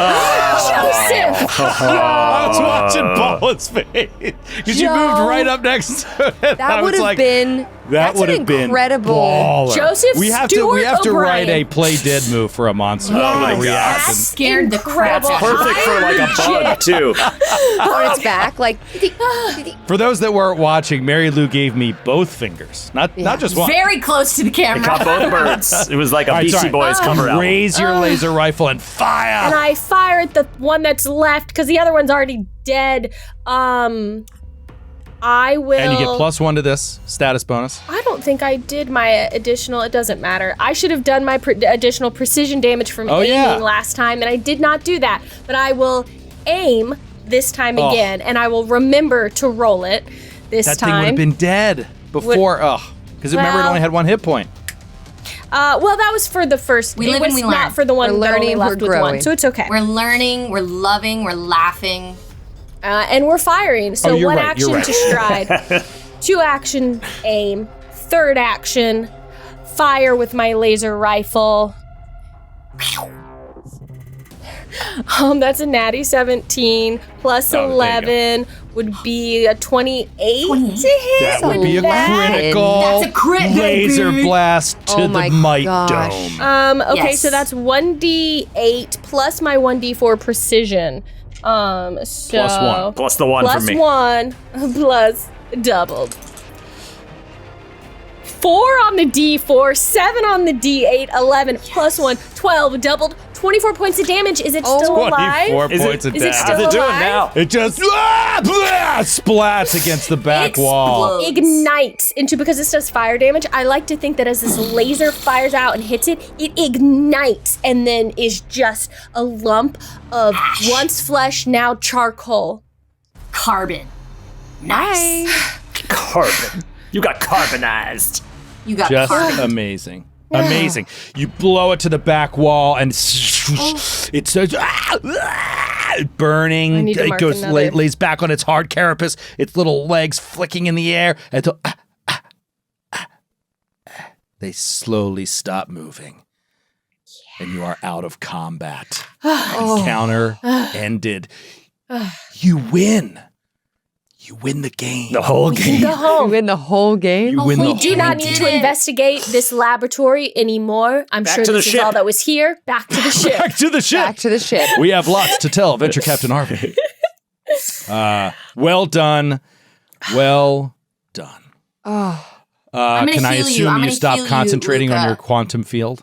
Yeah, Luca drops, he like just wipes his hand and like the field goes down and he sits down with all 6 of his arms on the ground next to him and he's like, that thing was sucking on me. What the heck? It was horrible.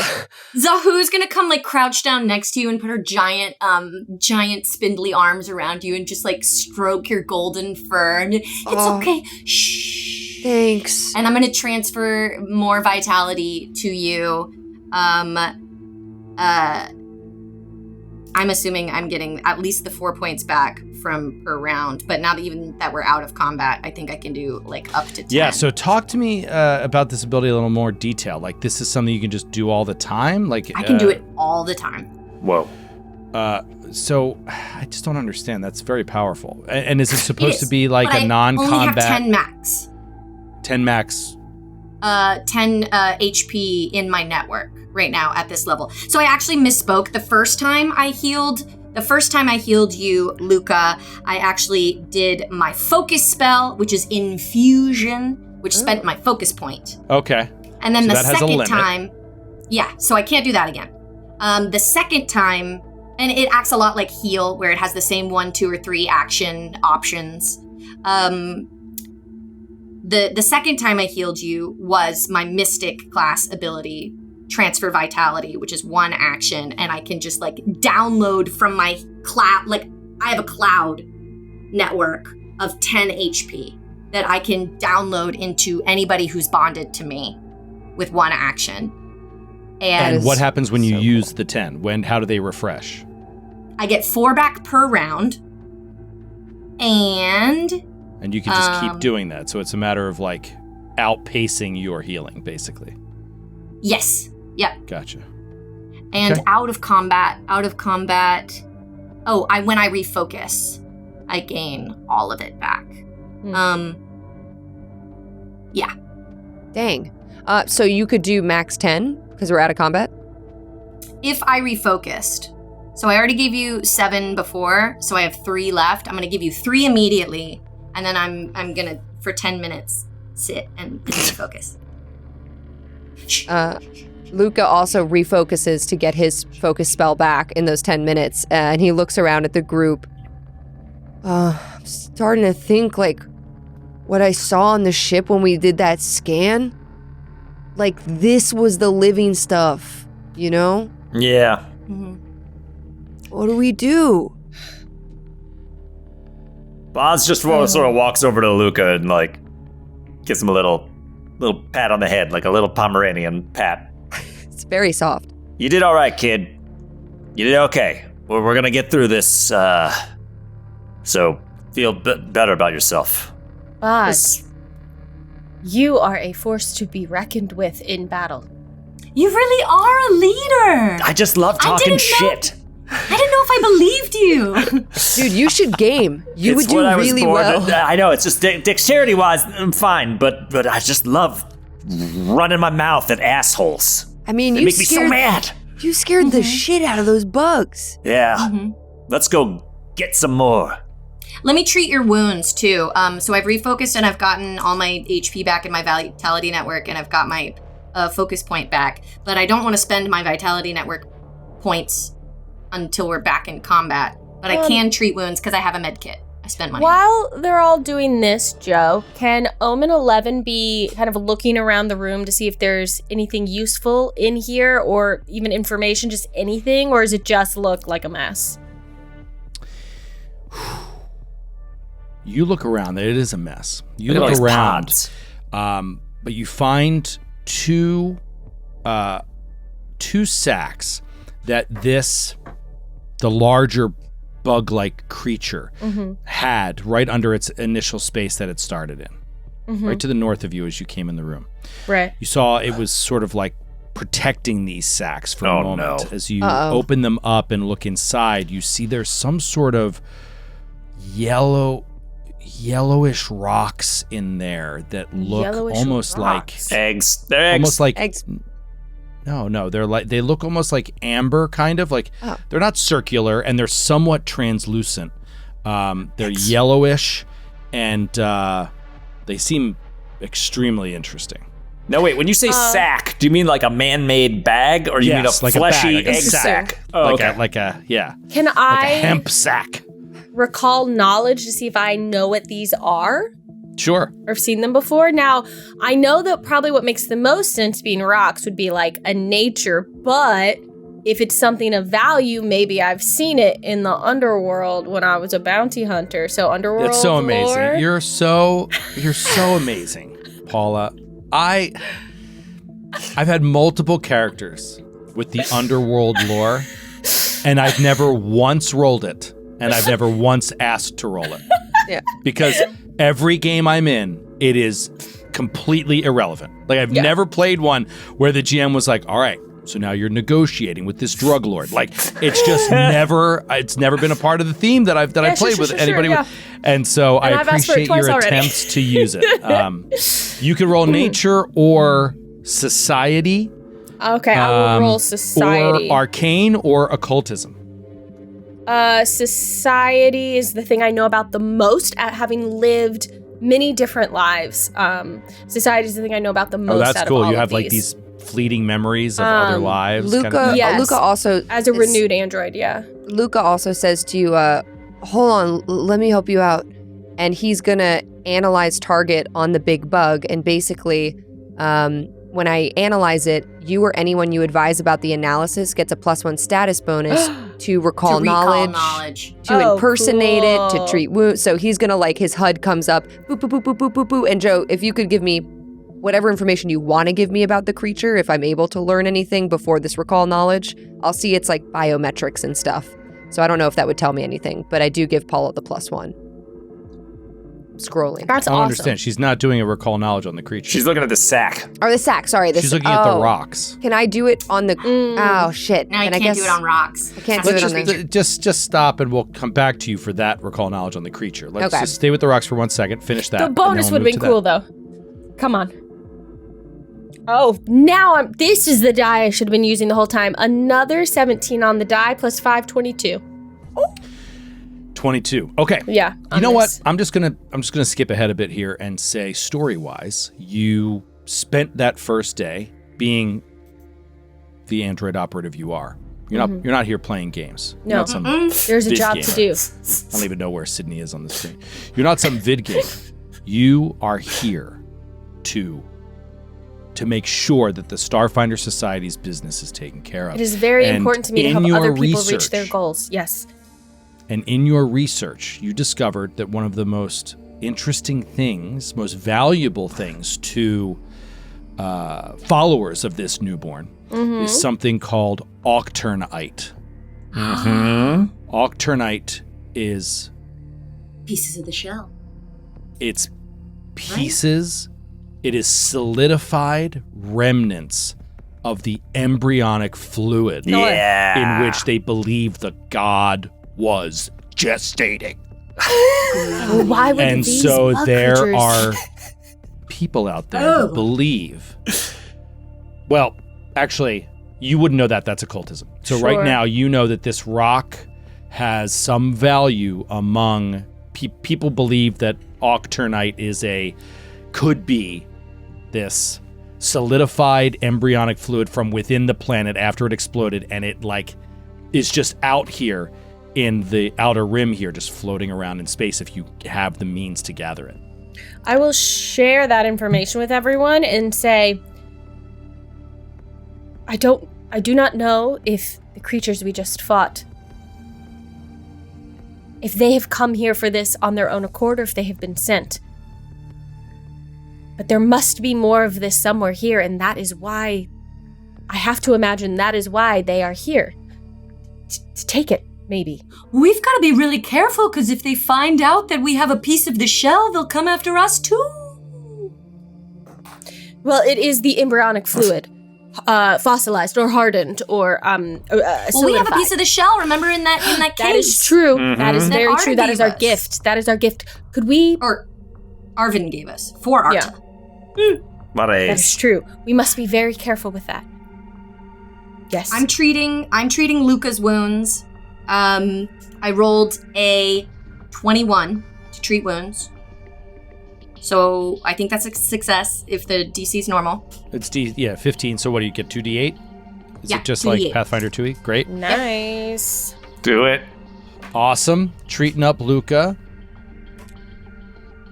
10. You get 10 points. That's Back, so awesome. baby. Yeah. Thank you so much. I was at 2 hit points at a time during that.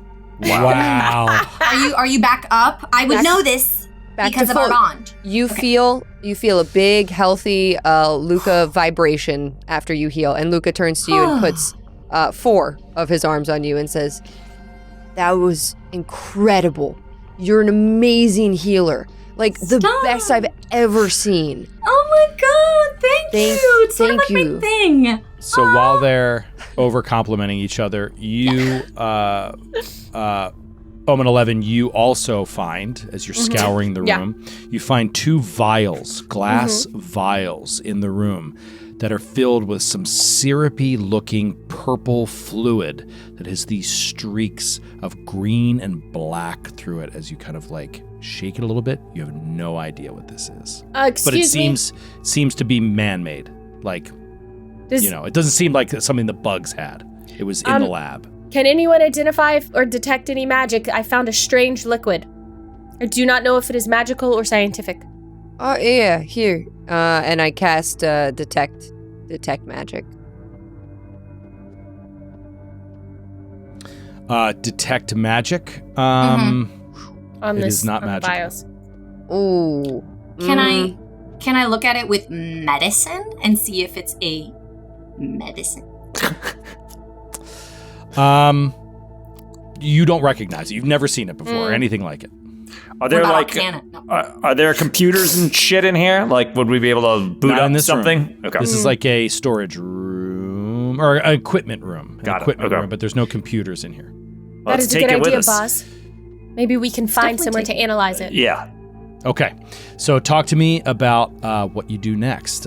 Who's walking out? Where are you walking? And I'll kick it to you, Paula, with Omen 11. I think you're kind of the default walk in front. So if you just want to make some choices about where you go next or walk, like by all means go and let's explore this place. You've only gone into one room so far. Yeah, Jesus. really. Oh, and actually, sorry. There is a door to the south. Oh yeah. I think I would see that and go through that door. I like that rather than going back out into the hallway and figuring out. There's less You gonna blood go through smears that over door? here. Yeah. Just Can open we see it. if it's trash Okay. first? So you walk down and go through the walk door. down. No, stop, No Joseph. Stop, preparations. Joseph. Stop, Joe. You- Joe, stop. Kick it right open. I walk down to the south to this door, and is it a solid door? Is there a little window in It's a there? little keypad door with a sort of thing. I listen.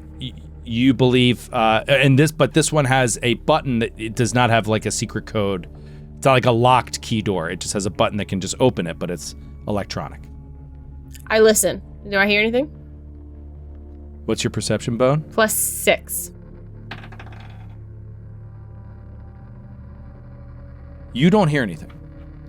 Let me listen. Put those big old ears up against that door. Let me put my big old ears out.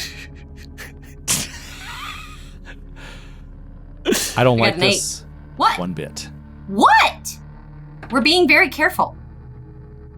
I got a +8. You also don't hear anything. Just silence. I on feel the like other we side. should just I open feel it, like guys. Let's open let's it. try Alright. and open it then. I will quietly open it just enough to be able to see it. You're pushing a button. You're pushing press a the button. button. It's Oh, a and it just goes like it's. All right, you know what? like a science fiction door. Press the Everyone, button. be ready. Press it. I'm pressing the button. I am pressing the button. Okay. Why don't you? There you go. You open it up. Oh and you my see gosh. into this next room. A very long room. About halfway through, you see another one of these yellow warning lights, warning the people in this room, perhaps. Uh-oh.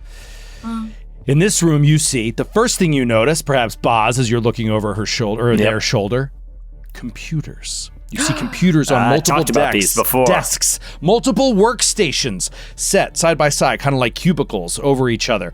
One of the desks with 2 computers on it is shattered, destroyed, blown up against the wall. Oh no. The other ones are intact. Blood all over the floor. Blood streaks going in and out of the room. There are doors.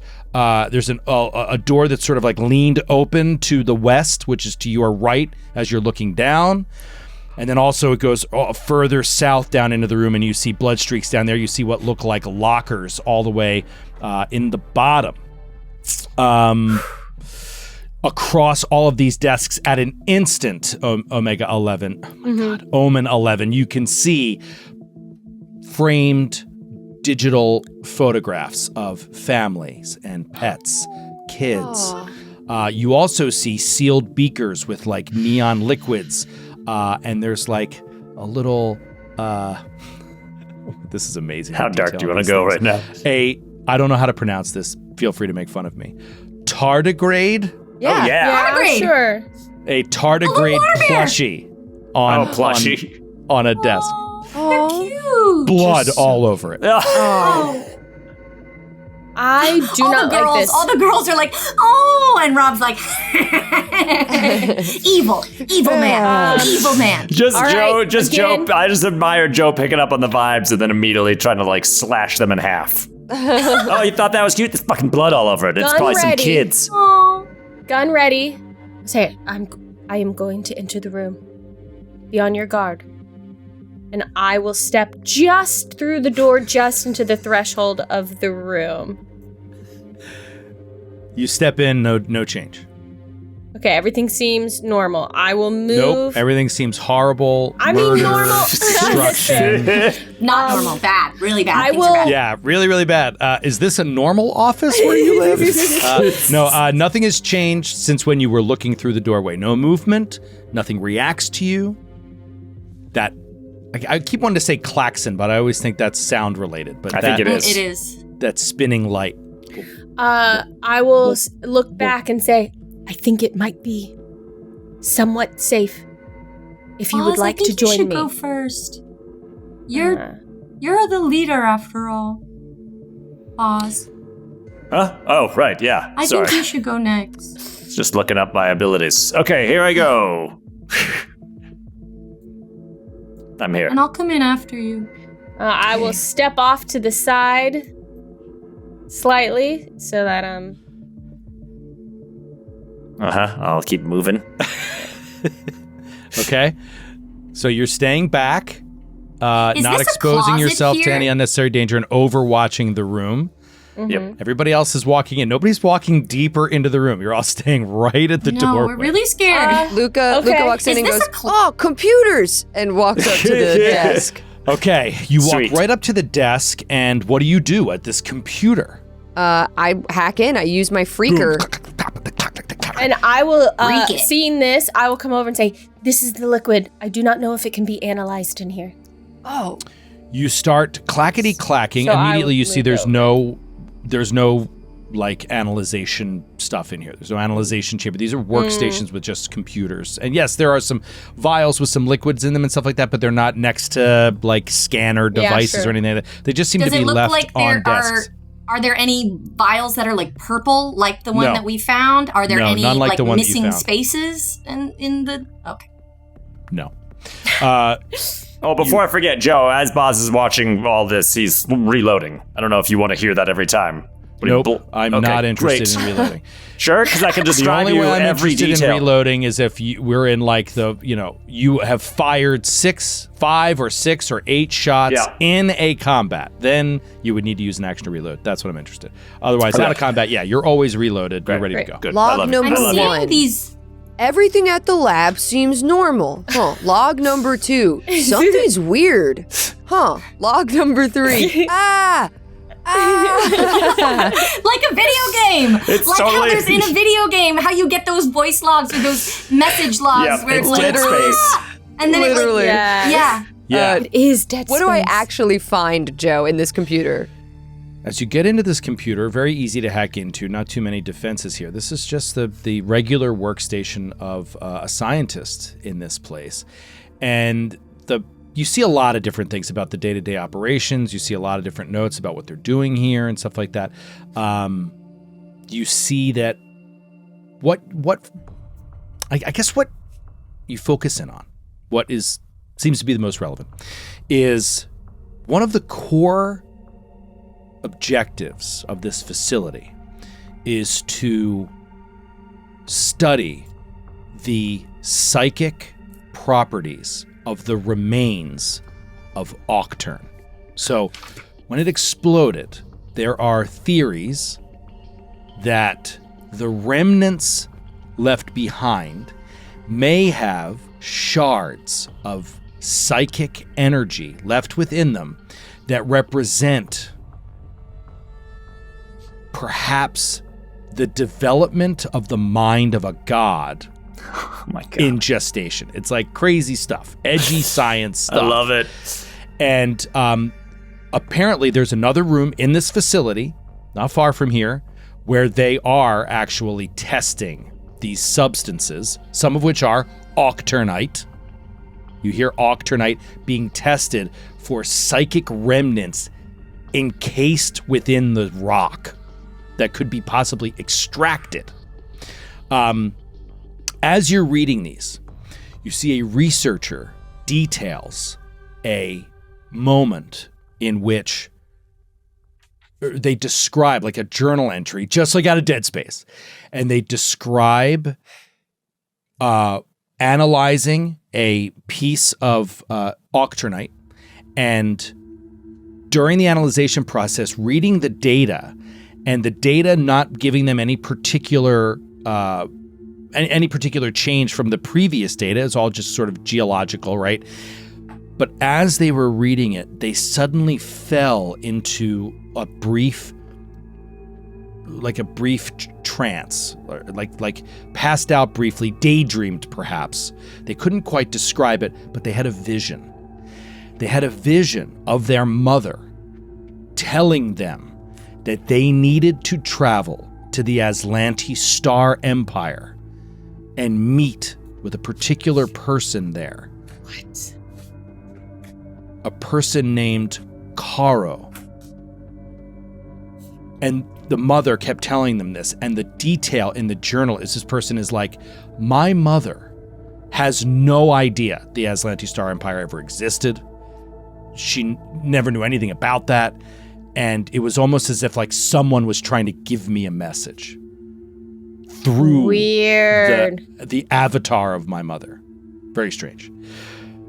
Then you come across another journal entry that details one woman, scientist there, human, describes a vision that she had while extracting a psychic fragment out of octurnite, and she had a vision that she was floating on these like purple, bluish, greenish clouds in the middle of nowhere.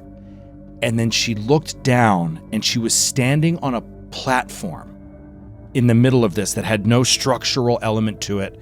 It was just seemed to be sitting in the middle of the clouds, and walking through the clouds to her was a yellow-furred skittermander holding various video gaming implements in its hand. Are you joking right now, Joe? Give me a will save. Oh, Is this a fear? no. Is this a fear effect? This is a fear effect. You get your actually thing. are reading a description that you know is you. Someone saw a vision of you approaching them. What the heck? in the future? So, well, yeah, I mean, that's his shit is all weird too, so. Okay, that's gonna be. I get my +1. So will 17, and if that's a success, then it's 17. a critical. Critical success. Yes. Okay. So what happens? How does this manifest? I He doesn't lose any sanity, so to speak. I think he's reading this, and suddenly, like, he's really into the computer stuff, and then you guys see suddenly he, like, scoots the chair away from the computer and stands up and just goes, no. I bet. That's not gonna, you're not gonna do this to me. Not getting Luca? in here. Something Luca, going what on, is Luca? Yeah. Computer's trying to hack into me. Not today. And he's gonna punch the desk. Not the computer. He punches the desk. Punches the desk. This computer knows something about me. I think it's time to lay off the energy drinks, man. This is... No. I'm saying somebody knows something like... Okay, I'm reading these like logs from different scientists. And one of these logs, they talk about a vision they had when they were touching the remnants of the planet. And they saw me, dude. They saw me. Wow, that's so exciting. No. Zahu, it's not cool, man. May I look at these journal entries? Yeah, It may be a second opinion. I'll It's go open over, on the screen. Yeah, and just skim through and see, do I read the exact same entry about a vision that sounds like Luca? That looks exactly like Luca. That is very strange. I mean, sure, people have dreams and, like I said, realities cross over, but... Well, I think this is a good thing. I think this dream was a vision of us coming to save them. Maybe we can still find her and save her. I go back, Joe. Is there anything else to keep reading? That was like kind of Nothing. Okay. I mean, there's a ton of other stuff. It's all downhill after plot that. related. Yeah. We can find them and save them. Zahu is an optimist, and this is how she is reading the tea leaves of this dream. Of this Zahu's moment. got a fucking crystal store in Silver Lake that does a thrifty business. Crystals are so pretty. I see this door over here to the west. Does this look? It's a door like to a closet or a storage room or something. Can you move your No, you don't see an end to it there. You want to just open the door? Can't. There's no it looks blood like going it's into gonna it. connect over here, probably. Yeah, the door, it's a double door, again, like the other one, partially open. It's a double door. So it's just into the hallway. Yes. And you see, and you see a blood trail, again, going back out into the main hallway from this room. I think there we are should keep... people. There are people here. We can save them. We can help them. Yes, Yeah, we I must think help. should keep moving. This room is really big. Do we want to do like an exploratory... Just a sweep. Yeah. Yeah, but I kind of want to go back also too because there was another blood trail off of the main hallway earlier, and Another way. Well, let's just make sure we got this whole room. Yeah, covered. absolutely. Let's Through this definitely room check and out then this back room through first. Okay. So look around the room. Yeah, I think we're all probably so this is a around. very long room. Past all these 8 workstations, down in the southern part, there is a room with lockers, and you see a blood stain that seems to be curving around and going either into or out of another ajar door that is down to the south. Now, based on the corner of where you're at in this facility, this seems like the bottom end of the facility, and most likely you're looking at, yes, like a room within a room, a closet of some kind. This doesn't seem to open up into something larger. But where you are at your angle, the door is ajar, but it's open toward you, so you can't see past It's blocking our vision. Yeah, if you got to walk around there. But there's a blood trail leading into it. Or out of it. Or There's no out of way. it. Okay, Zahu thinks that there might be somebody in there who's hurting that we need to heal and save. Would you like me to open the door, Zahu? Please. Can I maybe let me stealth up there? Let me just give it a little stealthy Stealth it. creep. After you, Boz, our leader. Creep. Thank you. See, now people are picking up on it. Creep. Creep. I roll for creep. I roll. Wait, what, you're rolling stealth? Yeah. What's your bonus? 6. This secret check. Yeah, he rolls it 'Cause for you you, can't so we know can't know how good your roll was or not. Okay. So wait, do I get to roll it all? Yeah, you rolled. all right. Yeah, I know he what rolled for I know you. what it Joe is, but you rolled. don't know how good the roll is, so you can't, All right, so go ahead. 21. No, he. I literally. No, so move. I What rolled the fuck? What kind of a game is this where I don't even get to know why am I even rolling the dice? It's It's to a show narrative like game. it's a narrative thing where it's How like do when you? you're You stealthing, don't know how you don't successful really your stealth know. is when you're stealthing. So go. Yeah, you can't know if they see you or not until it They happens. see you or you not. just gotta So- do it. When you say go, you mean Rob, move your token to the door. Move your token. I not thought you roll said the go die. roll the die because it's That's a game how where you it roll sounded, dice. Yes. It's true. I'm That's true. It's what sorry. it sounded like. You're understandable mistake, but Understandable mistake, but yeah, Rob move your already rolled token. for you.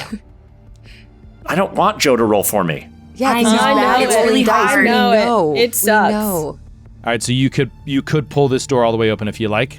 You want I'm to do that? stealthily looking through the door. Okay. Oh.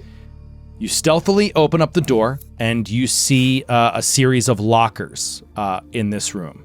5 lockers up against the wall, one of which has a big blood stain inside of it, and the blood seems to be dragged out from it and then out into the hall. So you didn't know if it came from there or went in there, but it seems like it came Oh, like someone was hiding and then got found and like brought someone out. was hiding, got found, Oh no. and then got drug out of there, All right. screaming against their will. Obviously something terrible. But Holding that's their little when, stuffed but tardigrade. But that's when 2 lockers down, you hear the sound of a door opening. Does anybody do anything?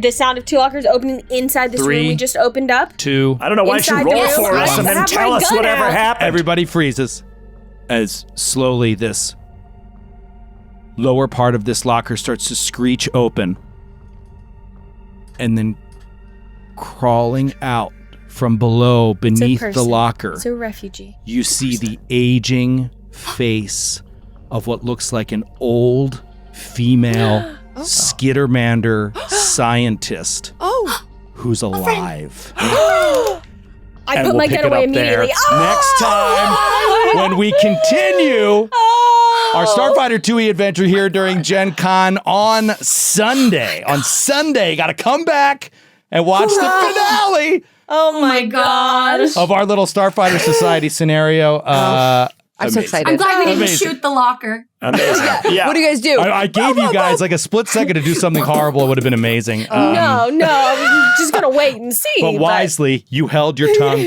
And yes, there seems to be a survivor. So we'll find out what they have to say next time. So yeah, thank you again to Paizo for sponsoring the stream. Please pick up Starfinder 2nd Edition Core Rulebook. Help them, help us, help everybody. Can help the confirm writers, it's the great. creators, the artists. What an incredible game. And we are going to come back and finish this story in just a few days. All in between that, tons of stories, all kinds of games, all kinds of publishers to check out. Lots of really fun stuff coming over the next few days, guys. So enjoy it all, soak it up. We love Gen Con every year, and I hope that if you're not there, you can hang out with us in spirit through this whole thing. So enjoy, and we'll see you in a few days. Except all of us are going to see you multiple times between now and then with all different games. So enjoy, but we'll pick up this story on Sunday. We'll see you then. Bye. Bye. Happy Gen Con. Oh my god.